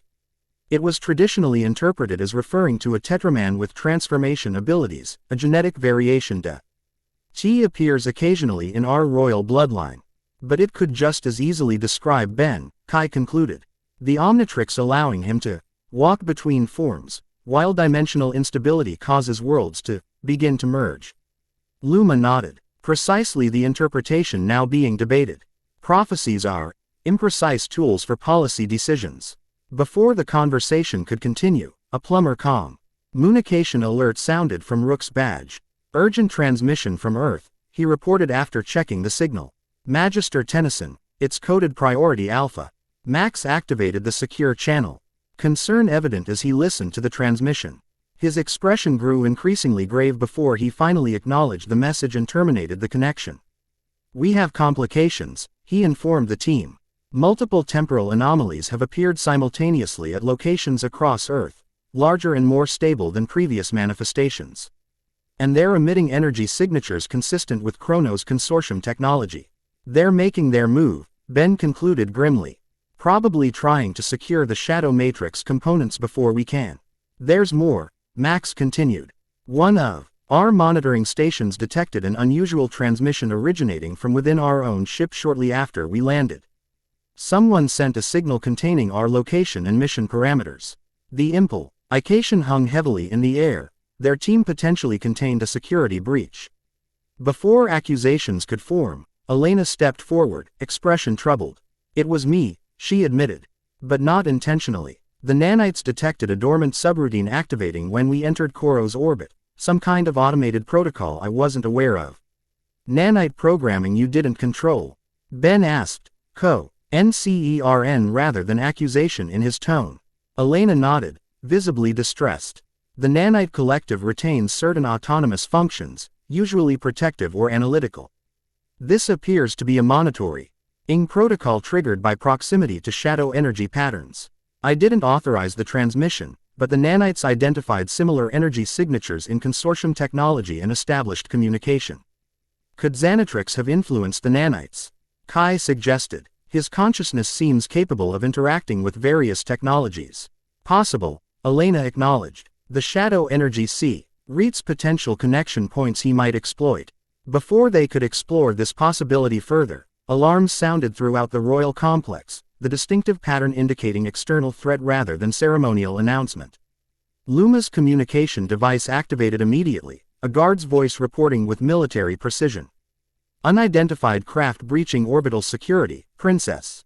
Energy signatures match nothing in our database. Trajectory indicates royal complex as target. Implement security protocol 7, Luma ordered without hesitation. Alert the High Guard and seal the ancestral vault. Turning to the Earth delegation, her expression hardened into battle readiness. It appears your Chronos Consortium has followed you to Koros. Unfortunate timing, as attacking during the Festival of Ancestral Honor violates every diplomatic protocol recognized in this sector. They're not with us, Ben clarified quickly. And based on our previous encounters, they're not big on diplomatic niceties. Clearly, Luma replied dryly. The question becomes whether their target is you specifically or the Shadowed Fist. Both, most likely, Max assessed. If they're trying to prevent the components from reuniting, they'd need to secure both Ben and the artifact. Luma made a quick decision. Your delegation will accompany me to the command center. If these intruders seek the Shadowed Fist, they will find Tetraman hospitality appropriately unwelcoming. As they followed Luma through corridors now filled with warriors moving to defensive positions, Ben felt Omnitrix pulse with increasing intensity. The shadow energy seemed agitated, responding to the potential threat to another component. The command center revealed the scale of the developing situation. Holographic displays showed multiple consortium vessels breaching Koro's defensive perimeter, their advanced technology allowing them to bypass traditional security measures. Tetraman battle cruisers moved to intercept, but the consortium's temporal manipulation capabilities gave them significant tactical advantage. They're using time dilation fields, Rook observed, studying the tactical displays. Accelerating their vessels while slowing defensive responses. Tetraman weapons are formidable but conventional, Max added. They're not designed to counter temporal manipulation. Luma absorbed this assessment with a warrior's pragmatism. Then we adapt. If conventional defenses prove inadequate, we implement alternative measures. She turned to Ben. Your shadow-enhanced transfer. Machines might counter their temporal technology, based on what you demonstrated in the trial. Before Ben could respond, the tactical display shifted dramatically. The consortium vessels had bypassed the orbital defense entirely, using some form of temporal jump to materialize directly above the royal complex. They've breached internal security parameters, a Tetraman operator reported. Temper. AL signatures detected in multiple sectors, converging on the ancestral vault. Direct approach, then, Luma concluded grimly. They seek the fist immediately rather than strategic positioning. Shish. E activated complex security protocols with practiced efficiency, her forearms working multiple control systems simultaneously. All warriors to the ancestral vault. Lethal force authorized against dimensional intruders. Ben exchanged glances with his team, silent communication establishing priorities. We should split up, he suggested. Max and Rook coordinate with Tetraman security, Elena M. Monitor nanite activity for potential Xanatrix influence, Kai and Kira with me to the vault. If the consortium wants both me and the fist, let's control the encounter point. Luma nodded in approval of the tactical assessment. I will accompany Tennyson's team. The vault requires royal authorization to access, even in emergency protocols. As they moved through the complex toward the ancestral vault, evidence of the consortium's infiltration became apparent. Tetraman warriors frozen in temporal stasis fields, sections of corridor showing damage from advanced weapons, and the distinctive ozone scent of temporal displacement. They're being methodical, Kira observed, her ranger combat experience evident in her assessment. Neutralizing defenders without unnecessary casualties, precise tactical objectives rather than conquest. Professional, Kai agreed. Military precision with specific targets. When they reached the vault's outer perimeter, they encountered the first direct confer. Ontation. A squad of consortium agents engaged with Tetraman guards in a tactically complex skirmish. The agents' temporal stabilizers created localized advantage, allowing them to operate at accelerated speeds relative to normal time flow. They're manipulating sequential time, Luma observed with professional assessment. Experiencing multiple seconds for each one that passes for defenders. Ben activated the Omnitrix, cycling through available transformations before selecting one particularly suited to temporal distortion. Let's see how they handle someone who can match their timing. The transformation enveloped him in green light, emerging as clockwork, the chronosapian form with inherent temporal manipulation abilities. The shadow energy integrated smoothly, creating distinctive patterns across the mechanical body that enhanced its natural capabilities.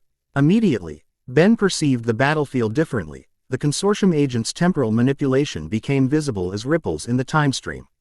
Their accelerated movements now appearing normal speed from his perspective. With precise application of Clockwork's shadow-enhanced abilities, he projected a counter field that normalized temporal flow throughout the corridor. The effect was immediate. Tetraman defenders suddenly finding themselves on equal temporal footing with their attackers, while consortium agents disked over their primary tactical advantage neutralized. Luma seized the opportunity, charging into combat with royal ferocity, all forearms wielding traditional weapons with devastating effect. Kira and Kai joined the engagement with their respective skills, Kira applying ranger combat training with impressive efficiency, while Kai utilized archaeological tools repurposed as weapons with surprising effectiveness. Together with the recovered Tetraman guards, they pushed back the consortium squad, forcing them to retreat toward the vault itself. They're falling back to consolidate with their main force, Luma assessed as the skirmish concluded. Standard Tetraman military strategy, we would recognize it. Suggesting Tetraman tactical advisors or historical analysis, Kai theorized. I have studied your people's combat approaches. Ben maintained Clockwork's form as they advanced cautiously toward the vault entrance. The massive structure loomed ahead, ancient stone reinforced with energy fields that pulsed with distinctive Tetraman security patterns. The entrance itself showed signs of attempted breach, scoring from energy weapons and temporal distortion patterns visible around the sealed doorway. They haven't penetrated the main security yet, Luma observed with professional satisfaction. Tetraman vault design incorporates temporal resistance, an ancient feature whose purpose was not fully understood until today. As if your ancestors anticipated temporal attacks specifically, Kai noted with scholarly interest despite the tense circumstances. The Galvans who delivered the shadowed fist provided certain security specifications, Luma explained. They now appear prescient rather than merely cautious. As they approached the vault entrance, the Omnitrix Poo LSED with increased intensity, shadow energy visibly reaching toward the structure even through Clockwork's mechanical form. The reaction intensified as they drew closer, eventually triggering an unexpected response from the vault itself, ancient symbols illuminating across the entrance in patterns that matched those within the Omnitrix. It recognizes the shadow energy, Luma observed with surprise. The vault is responding to its presence. Before they could investigate this phenomenon further, space distorted behind them, the distinctive ripple of temporal displacement materializing into a squad of consortium agents led by a familiar figure. Operative Kalen stepped forward, her tactical gear upgraded substantially from their previous encounter. Benjamin Tennyson, she acknowledged with professional detachment. This confrontation is unnecessary. Our objective remains consistent, preventing catastrophic dimensional collapse through proper containment of shadow matrix components. By attacking a sovereign planet during their sacred festival, Luma challenged, forearms positioned for immediate combat. Your methods undermine your claimed intentions. Diplomatic approaches proved ineffective, Kalen replied without apology. Temporal analysis projected a 94% probability of component merger within 36 hours if we did not intervene directly. Such merger accelerates the collapse timeline exponentially. Ben maintained Clockwork's temporal field, preventing the agents from utilizing their preferred acceleration tactics. You're making assumptions about the components, effects without complete information. The Nexus disk actually stabilized the dimensional fractures when it integrated with the Omnitrix. Temporary stabilization preceding catastrophic failure, Kalen countered. Our models are comprehensive, incorporating data from multiple timeline branches. The pattern is consistent. Component reunion triggers dimensional convergence beyond sustainable parameters. The standoff intensified as additional consortium agents materialized, surrounding their position while maintaining careful distance from Ben's temporal field. Despite being outnumbered, Luma showed no concern. Tetraman warriors valued quality of opposition over quantity. Your models assume the shadow matrix will be used as originally designed, Kai interjected, archaeological insight informing her argument. But our research suggests alternative configurations are possible, implementations that stabilize rather than disrupt. Kalen's expression flickered with brief uncertainty, the first crack in her professional facade. Alternative configurations remain theoretical. The risk of catastrophic implementation outweighs speculative benefits. So you'd rather destroy the components than risk using them properly? Kira challenged. That's fear talking, not strategic assessment. The exchange was interrupted by a new development, the vault entrance activating independently, ANSI. End mechanisms engaging without external command. Symbols illuminated in sequence as massive doors began separating along previously invisible seams. That's not supposed to happen, Luma stated with concern. The vault opens only with royal authorization during specific ceremonial periods. As the doors parted, shadow energy surged from within, connecting with the patterns emanating from the Omnitrix invisible tendrils that bridged the distance between them. The reaction intensified until both sources pulsed in synchronized rhythm. Proximity activation protocols, Kalen observed grimly. Exactly as our models predicted. Component resonance triggers automatic integration sequences when sufficient alignment occurs. From within the vault, a single artifact rose from its ceremonial pedestal, floating through the opening doors surrounded by swirling shadow energy. Its form resembled a gauntlet designed for a four-fingered hand, constructed from material similar to the Nexus disk but with distinctive Tetraman design elements incorporated. The shadow energy concentrated most densely around what appeared to be a focusing crystal positioned at the gauntlet's center. The shadowed fist, Luma identified unnecessarily, her voice carrying unusual reverence, responding to the matrix energy without ceremonial activation. The artifact hovered between them, shadow energy connecting it to the Omnitrix in pulsing tendrils. Neither consortium agents nor defenders moved, all temporarily transfixed by the unprecedented manifestation. The moment of shared fascination shattered and a new temporal distortion appeared, different from the consortium's controlled manipulations. This rippled with chaotic energy, space folding inward before tearing open to reveal a familiar translucent figure. My creation awakens properly, Xanatrix observed, his projection more substantial than previous manifestations. How fitting that the Tetraman component responds with such enthusiasm. It always was the most eager of the matrix elements. Kalen's reaction was immediate and hostile. Xanatrix. Consortium protocols authorize immediate containment response. She signaled her agents, who redirected weapons toward the new arrival. Your temporal weapons cannot affect what exists between dimensions. Xanatrix dismissed her threat with casual confidence. But please, waste your energy attempting to prove otherwise. His attention focused on the hovering artifact. The Shadowed Fist, designed to channel and amplify the Matrix's native abilities. A crude implementation by necessity, but effective when properly wielded. His gaze shifted to Ben. It recognizes you, Tennyson. The shadow energy has marked you as compatible. Don't listen to him, Kalen warned. Xanatrix signed the Shadow Matrix as a dimensional weapon. Its integration serves his agenda, not universal stability. Says the woman whose organization attacks sovereign planets to enforce their particular version of stability, Ben countered. Though he remained equally wary of Xanatrix's motives. The clockwork form allowed him to perceive dimensional energies more clearly, revealing subtle manipulati. Ons in Xanatrix's presence that others might miss. The Shadowed Fist continued hovering between them, its energy connection to the Omnitrix strengthening with each passing moment.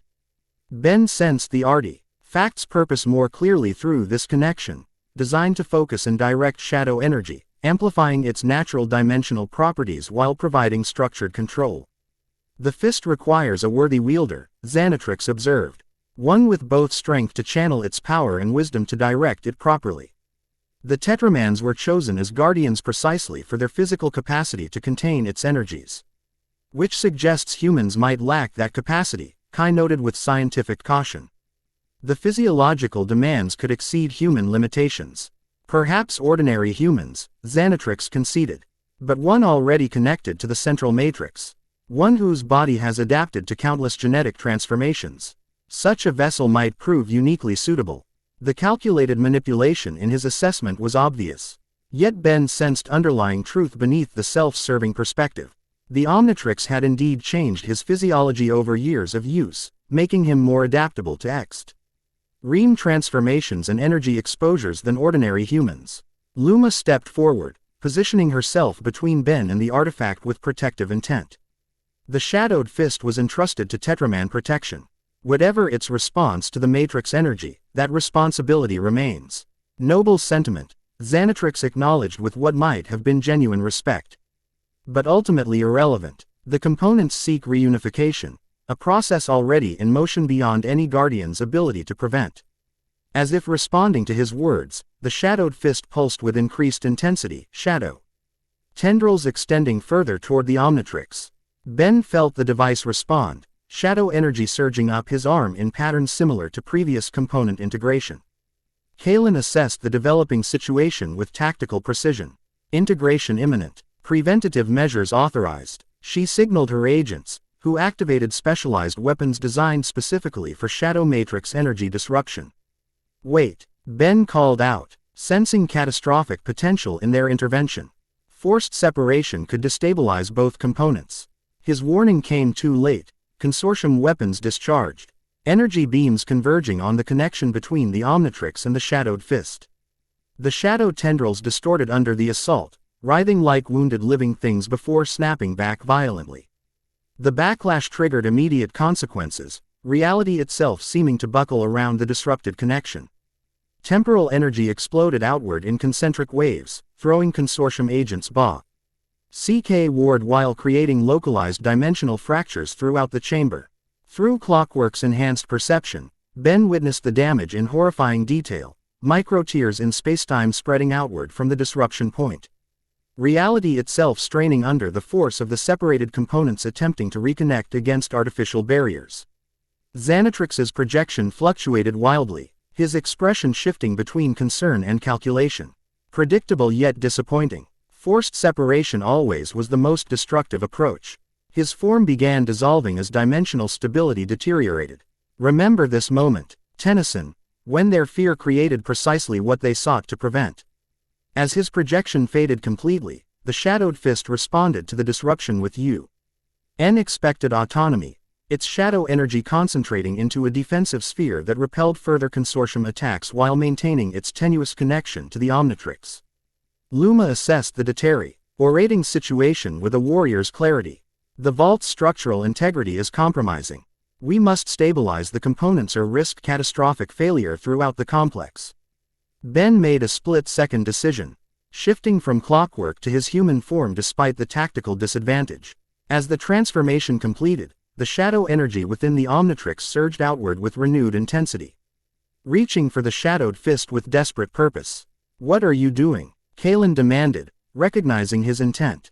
"Preventing the disaster your intervention is causing," Ben replied, extending his arm toward the hovering artifact. "The components aren't destructive themselves, it's their forced separation that's creating dimensional instability." "Tennyson, wait," Luma cautioned. "The East requires Tetraman physiology to channel safely. Human biology may prove insufficient." Despite the warnings, Ben maintained his course, instinctively sensing that controlled integration offered better prospects than continued disruption. The shadow energy connected with the Shadowed Fist more completely, drawing the artifact toward his extended hand. "Stop him," Kalen ordered her agents. WHO struggled to reposition against the temporal distortions still rippling through the chamber. As the Shadowed Fist approached his outstretched hand, Ben activated the Shadow Ranger transformation, armor materializing around him in flowing patterns of controlled energy. When the transformation completed, his armored hand received the fist, shadow energy surging between the components in visible waves. The integration process differed from the Nexus disk. Instead of flowing into the Omnitrix itself, the Shadowed Fist reconfigured around his armored hand, reshaping to accommodate human rather than Tetraman physiology. The focusing crystal positioned itself at his palm center, while the gauntlet structure extended up his forearm, merging with the Shadow Ranger armor in seamless integration. Power surged through the connection, raw dimensional energy channeled and focused through the artifact's ancient design. Ben felt momentary pain as his biology adjusted to the energy flow, the Shadow Ranger armor adapting to incorporate the new component's capabilities. The dimensional fractures began stabilizing immediately, the fist's focusing crystal projecting structured shadow energy that sealed micro-tears like a needle pulling thread through torn fabric. Where consortium weapons had created disruption, the integrated components now enforced coherence. Kalen watched in evident disbelief as her model's predictions failed to materialize. Rather than accelerating collapse, the component integration was actively repairing the damage their intervention had caused. "Impossible," she murmured. "Our simulations accounted for all variables. Except proper implementation," Kai suggested, archaeological understanding providing insight. "Your models assumed the original configuration, weapon rather than stabilizer." As the immediate crisis subsided, Ben examined the integrated component with fascination. The Shadowed Fist had become a permanent part of the Shadow Ranger armor, a gauntlet extending from hand to mid-forearm, its focusing crystal pulsing with controlled energy at his palm center. When he directed his attention toward the crystal, it responded by projecting shadow energy in precise, controllable patterns. "The integration is complete," he observed, the Shadow Ranger helmet retracting to reveal his face. "And stable." Luma approached cautiously, studying the transformed artifact with expert assessment. "The fist has accepted you. Unprecedented in our historical records, but consistent with the prophecy's alternative interpretation." The consortium agents regrouped around Kalen. Weapons lowered but not deactivated. Their leader studied the situation with evident recalculation, models and assumptions requiring adjustment. "Our projections require revision," she acknowledged reluctantly. "This integration pattern was not among calculated possibilities." "Because you assumed destruction was the only outcome," Ben suggested. "The Shadow Matrix components were designed with multiple potential configurations, including stabilization functions that your models ignored." Before Kalen could respond, a new communication signal activated, originating from Rook's plumber badge. "Ben, we have a situation at the landing bay. A Galvan transport has arrived claiming diplomatic priority. The passenger is requesting immediate audience with you specifically." Ben exchanged glances with Luma, who nodded permission despite the irregular protocol. "Who is it, Rook?" "It's Eunice," came the surprising response. She says Azimuth sent her regarding the Shadow Matrix integration. And she seems unusually agitated. The name triggered immediate recognition and concern. Eunice, the sentient Omnitrix who had developed her own identity-independent O.F. Her original programming had been working directly with Azimuth on advanced transformation technology. Her arrival suggested the situation had escalated to a level warranting the First Thinker's direct, if proxy, involvement. Have her escorted here immediately, Ben instructed. And tell her to prepare for significant developments. As Rook acknowledged the instruction, Ben turned his attention back to the standoff with the consortium. The integration of the Shadowed Fist had shifted tactical realities substantially. Its stabilizing effect on local dimensional integrity undermined their primary justification for intervention. Your mission parameters have been invalidated, he pointed out to Kalen. The component integration is actively repairing dimensional damage, not accelerating it. Kalen studied him with analytical intensity, reassessing variables and projections. Short-term stabilization doesn't guarantee long-term viability. Our temporal models extend across multiple probability branches. Then update your models, Ben suggested reasonably. Incorporate this new data and recalculate. If dimensional stability is truly your primary concern, evidence of successful integration should matter. The logical appeal seemed to register. Kalen signaled her agents to stand down while she consulted a temporal analysis device on her wrist. The data flowing across its display clearly conflicted with previous projections, forcing reconsideration. Preliminary analysis suggests partial stabilization across primary timelines, she acknowledged reluctantly. Catastrophic convergence projections have reduced to 42% probability, still concerning, but below threshold for immediate neutralization protocols. Which means, Kira pressed, maintaining tactical readiness despite the apparent de-escalation. Which means we observe rather than intervene, Kalen clarified. For now, the consortium will continue monitoring temporal patterns for signs of deterioration. Before negotiations could continue, the chamber entrance opened to admit a new arrival. Eunice entered with purposeful stride, her distinctive appearance unchanged since their last meeting, blonde high-R framing features that reflected her Omnitrix origins while expressing unique personality. Her expression combined concern with scientific fascination as she took in the scene before her. Ben, she acknowledged, gaze immediately fixing on the integrated Shadowed Fist. Azimuth's calculations were correct. Component integration has already begun. Eunice, Ben greeted, genuinely pleased despite the circumstances. Azimuth sent you, she nodded, approaching to examine the modified Shadow Ranger armor with professional assessment. When the Omnitrix communication systems went offline, he tracked the energy signature to identify the cause. Once he recognized Shadow Matrix patterns, he dispatched me immediately. The First Thinker knows of this technology. Luma inquired with evident interest. He helped seal it away. Eunice confirmed, though his involvement was removed from most historical records for security reasons. The Shadow Matrix was considered too dangerous for general knowledge, even regarding its containment protocols. Her attention returned to Ben, expression softening slightly. He's concerned about you specifically, Ben. The integration process affects more than just the technology. It creates symbiotic connections with the wielder's consciousness. This confirmation of his earlier concerns was unwelcome but not surprising. Ben had already sensed the deeper connection forming, beyond mere technological merger into something more personally transformative. Did he send you to remove it? He asked directly. Eunice shook her head. That's no longer possible without catastrophic consequences. The integration has progressed too far. I'm here to monitor, assist, and provide Azimuth's insights regarding stabilization techniques. Her gaze shifted to the consortium agents with immediate recognition. The Chronos Consortium. Your interference nearly caused precisely the disaster you claim to prevent. Kalen bristled at the accusation. Our models were fundamentally flawed, Eunice interrupted with uncharacteristic sharpness. They failed to account for adaptive integration patterns unique to Omnitrix technology. Azimuth predicted this interactio N17 cycles ago when he first detected shadow energy signatures re-emerging. This revelation altered the dynamic significantly. Azimuth's involvement and apparent anticipation of these events suggested deeper complexity than anyone had realized.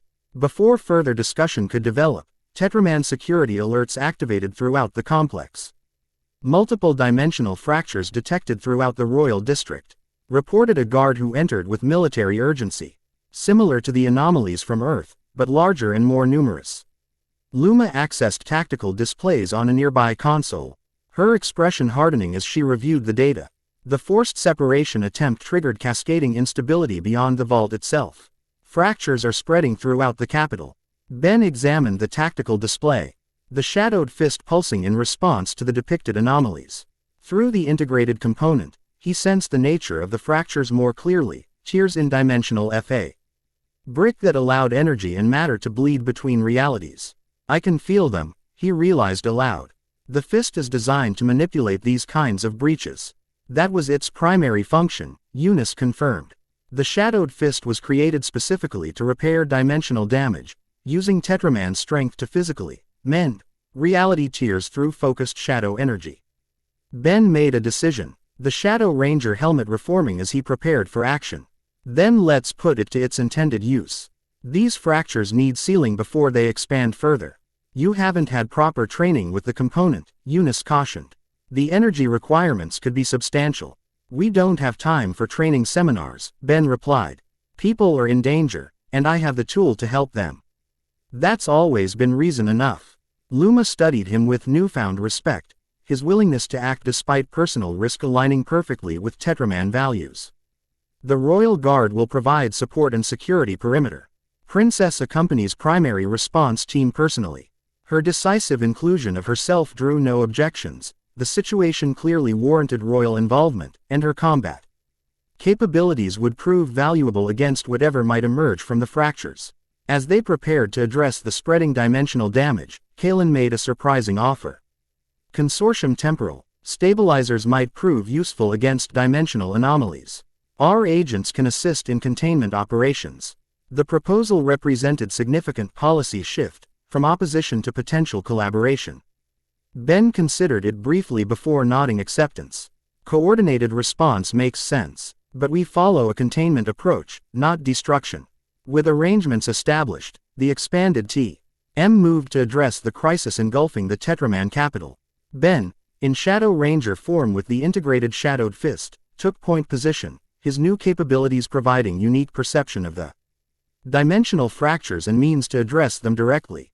The first anomaly they encountered manifested in a public square, a swirling vortex of temporal dimensional energy that distorted everything within its influence. Objects from multiple realities materialized randomly in the affected area, while sections of Tetraman architecture phased between existent states. Classic dimensional bleed, Eunice assessed clinically.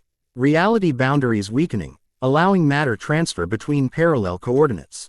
Ben approached the anomaly, the shadowed fist responding with increased energy output. Instinctively, he raised the gauntlet toward the fracture, focusing his intention through the crystal at its center. Shadow energy projected outward in controlled streams, interacting with the anomaly's boundaries in visible manipulation. The process felt surprisingly natural, the fist translating his intentions into precise energy application, supporting and amplifying his efforts rather than requiring explicit technical knowledge.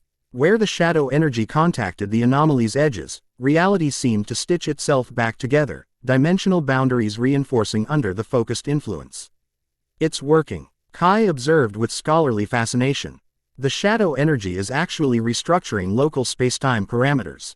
The fist was designed for precisely this purpose, Eunice confirmed, monitoring energy readings with specialized Galvan equipment. Before its weaponization, the shadow matrix was created as maintenance technology for dimensional boundaries. This revelatio aligned with everything Ben was experiencing through the direct connection. The shadow energy felt restorative rather than destructive, its natural function closer to healing than harm. As he completed sealing the first anomaly, he sensed others throughout the city more clearly, each fracture having distinctive characteristics requiring specific approaches. There are 17 more anomalies within the capital, he reported.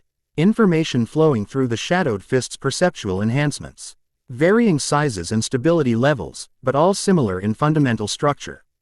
Luma immediately implemented strategic response, dividing their expanded team into functional units to address multiple targets simultaneously, with Ben moving between locations to provide his unique sealing capabilities. The consortium agents integrated into this structure with surprising efficiency, their temporal stabilizers proving effective at containing anomaly expansion while Ben performed the actual repairs.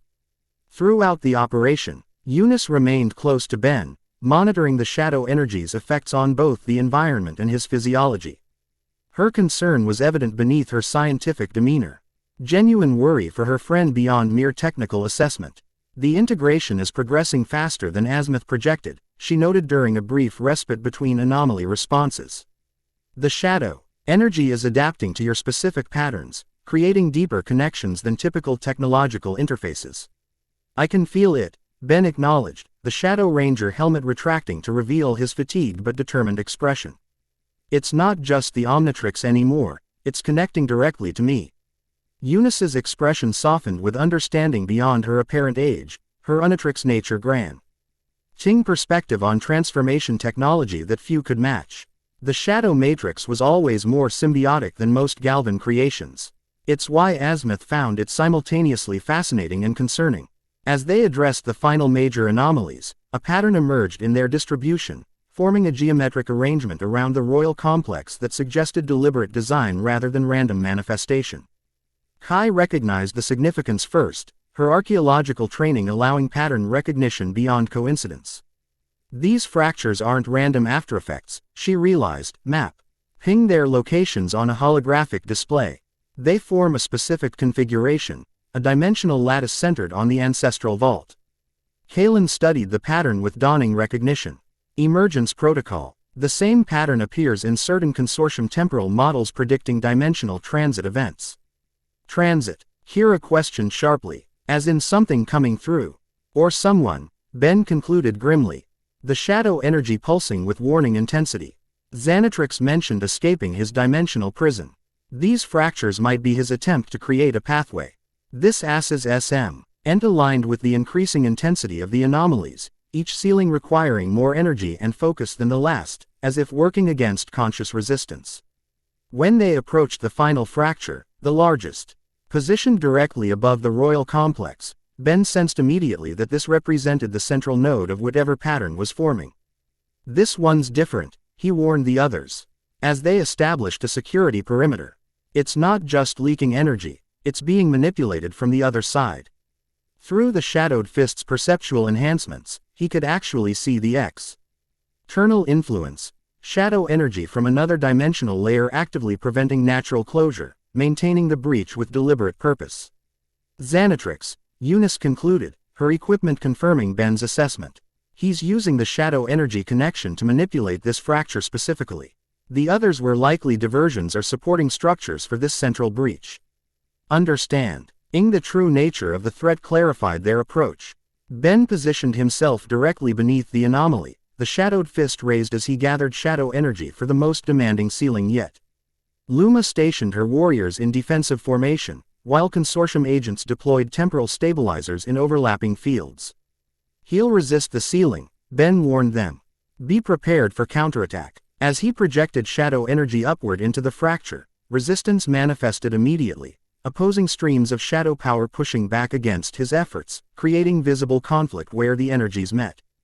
Through this connection, Ben sensed Xanatrix's presence more directly than before, conscious will behind the opposing force, determination verging on desperation.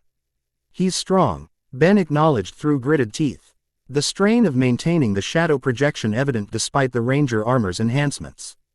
Been practicing from his prison dimension. The fist was designed for this specific confrontation. Eunice encouraged, monitoring energy levels with growing concern. Focus on containment patterns rather than direct opposition. Taking her advice, Ben shifted his approach.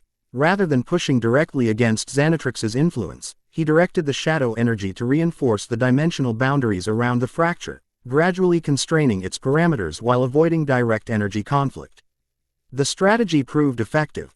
The anomaly's dimensions began contracting despite continued resistance, its connection to other dimensional layers weakening as B.N. systematically reinforced reality's structural integrity around its edges.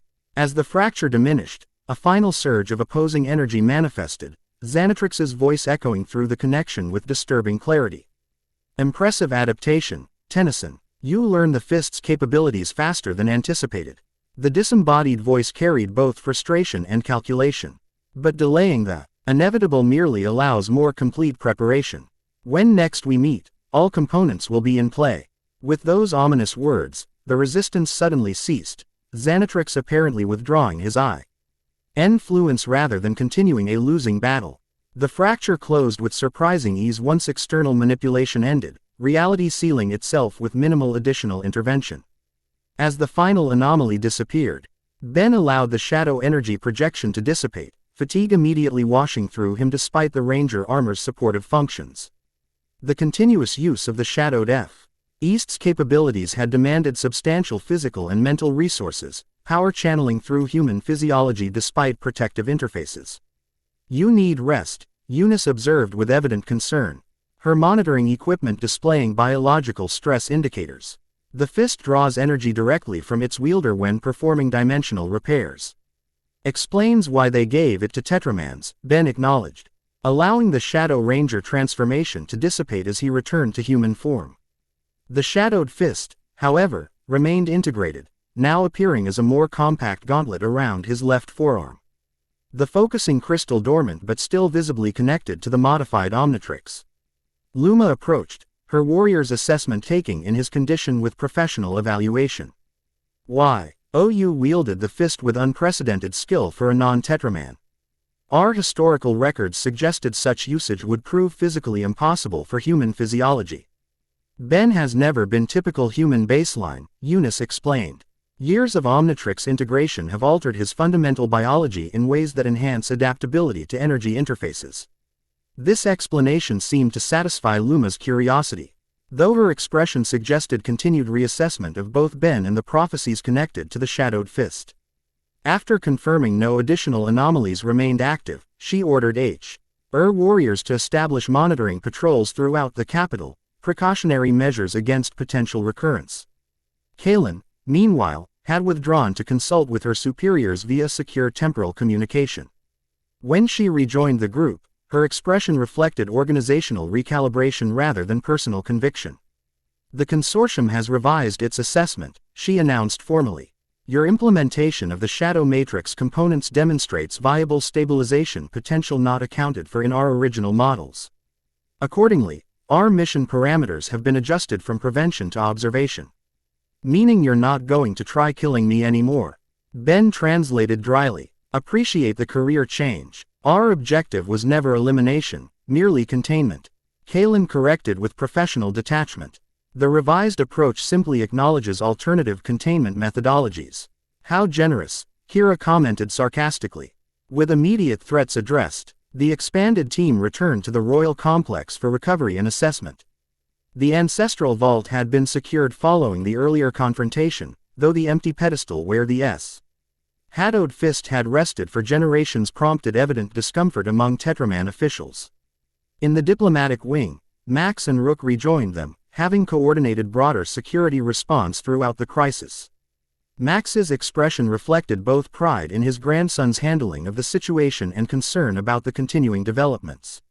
Azimuth's involvement changes our approach, he noted, after being briefed on Eunice's arrival and revelations. If he anticipated these events, his insights will be crucial moving forward. He wants to see Ben personally, Eunice confirmed. The integration process has progressed beyond theoretical models into unprecedented territory. Direct examination will be necessary for accurate assessment. So we continue to Galvan Prime as planned, Ben concluded, examining the dormant shadowed fist still integrated with his arm. After appropriate diplomatic closure here, Luma, who had accompanied them to the diplomatic wing, nodded in formal acknowledgement. The Council must be informed of developments, particularly the fist's selection of a non-Tetraman wielder. Prophecy interpretation will require significant adjustment. Will this create problems for you politically? Ben asked, genuinely concerned about potential repercussions for her position. Luma's expression softened slightly at his consideration. Tetraman leadership respects demonstrated capability above all else. Your actions during the crisis proved worthiness regardless of species origin. After brief hesitation, she added more personally, and it resolves certain complications. Regarding our previous arrangement, How so? Ben inquired, uncertain of her meaning. The shadowed fist selection supersedes traditional claim structures, she explained. In choosing you as wielder, it effectively releases you from prior obligations through superior ceremonial priority. Our engagement is formally dissolved by ancient protocol. This unexpected resolution their personal entanglement took Ben by surprise. The diplomatic complication that had concerned him since their arrival suddenly resolved through unforeseen cultural mechanisms. Well, he managed after a moment, that's convenient. Indeed, Luma agreed, a hint of amusement breaking through her formal demeanor. Though I suspect neither of us anticipated sacred artifacts intervening in our personal affairs. The observation drew unexpected laughter from both of them, genuine humor transcending the awkwardness of their situation.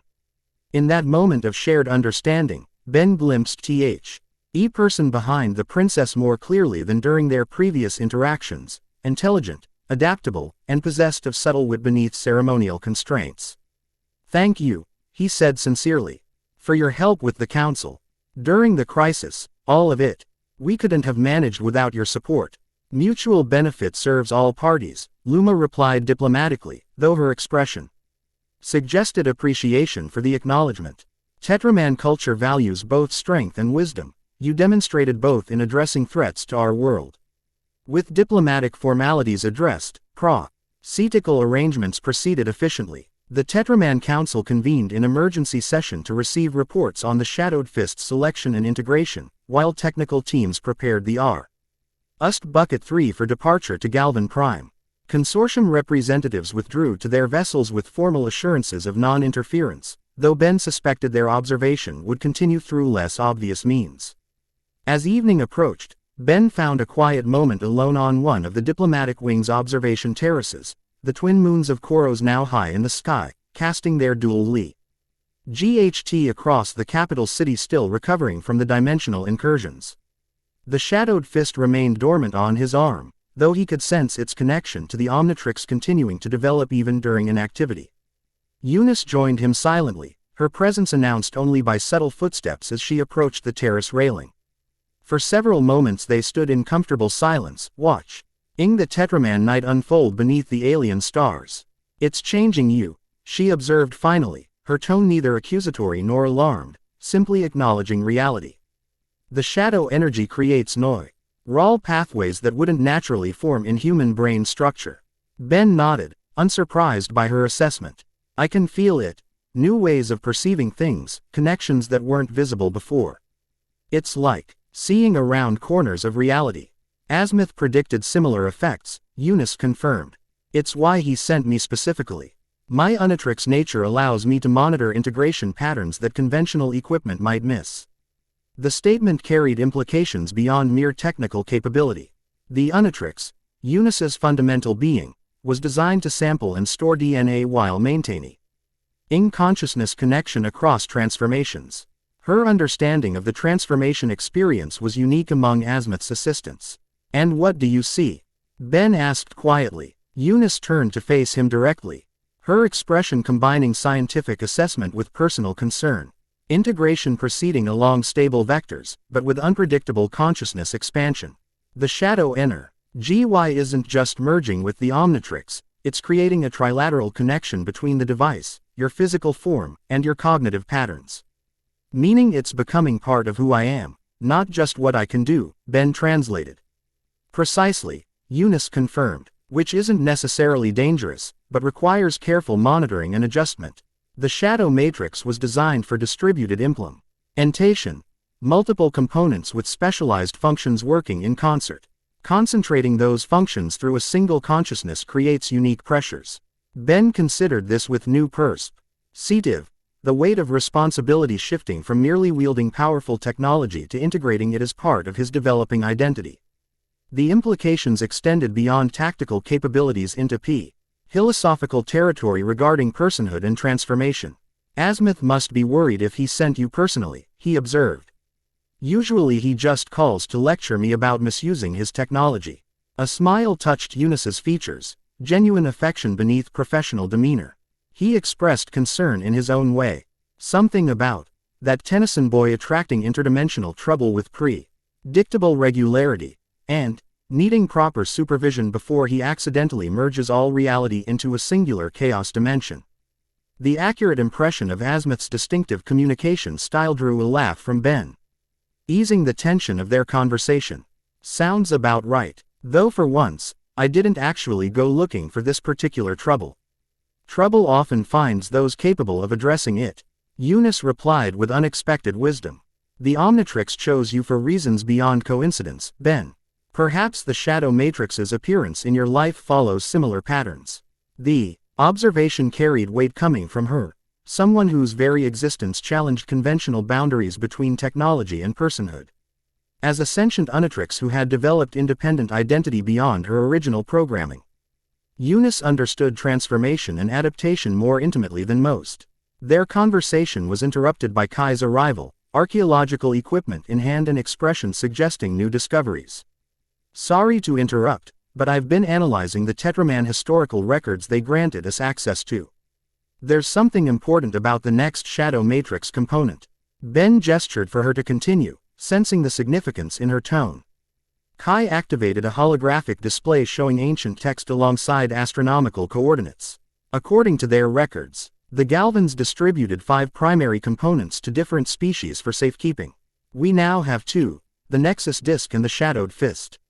The next component is referred to as the Chronos Key, entrusted to a species called the Chronosapiens. Clockwork species, Ben identified immediately. Time manipulators with mechanical biology. Exactly, Kai confirmed, and based on these coordinates, it's located on their homeworld, Chronos. Eunice studied the information with evident concern. That presents complications. Chronos exists partially outside conventional spacetime, ACC. Essing it requires specific temporal synchronization. Without proper coordinates and approach vectors, a ship could orbit for centuries without finding the entry point. I'm guessing the shadow energy can help with that, Ben suggested. The shadowed fist pulsing briefly as if in confirmation.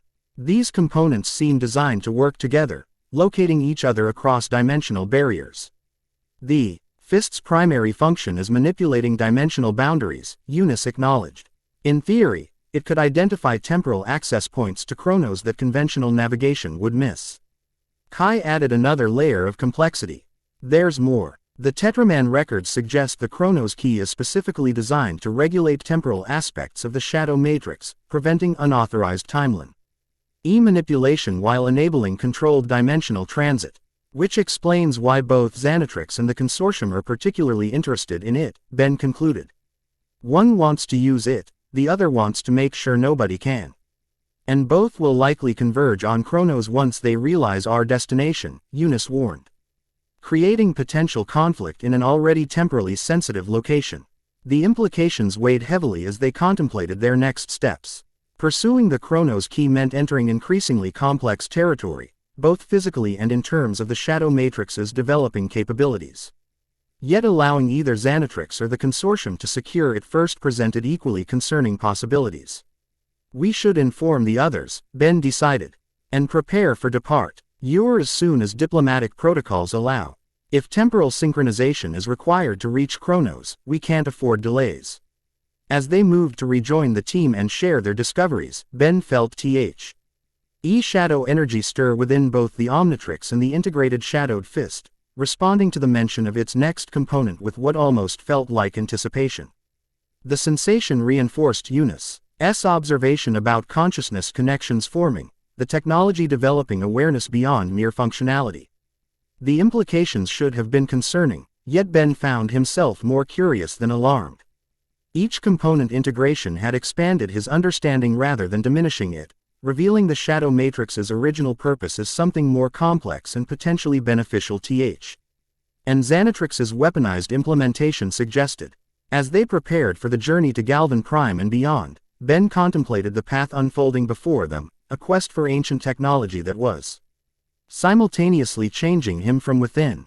Whatever challenges awaited on Chronos, he would face them with expanding capabilities and deepening connections to powers that existed between dimensions, walking the shadowed path between worlds with increasingly confident steps. Chapter 3 End. The End. I hope you enjoyed this episode. Remember to subscribe and like this video. See you in the next video.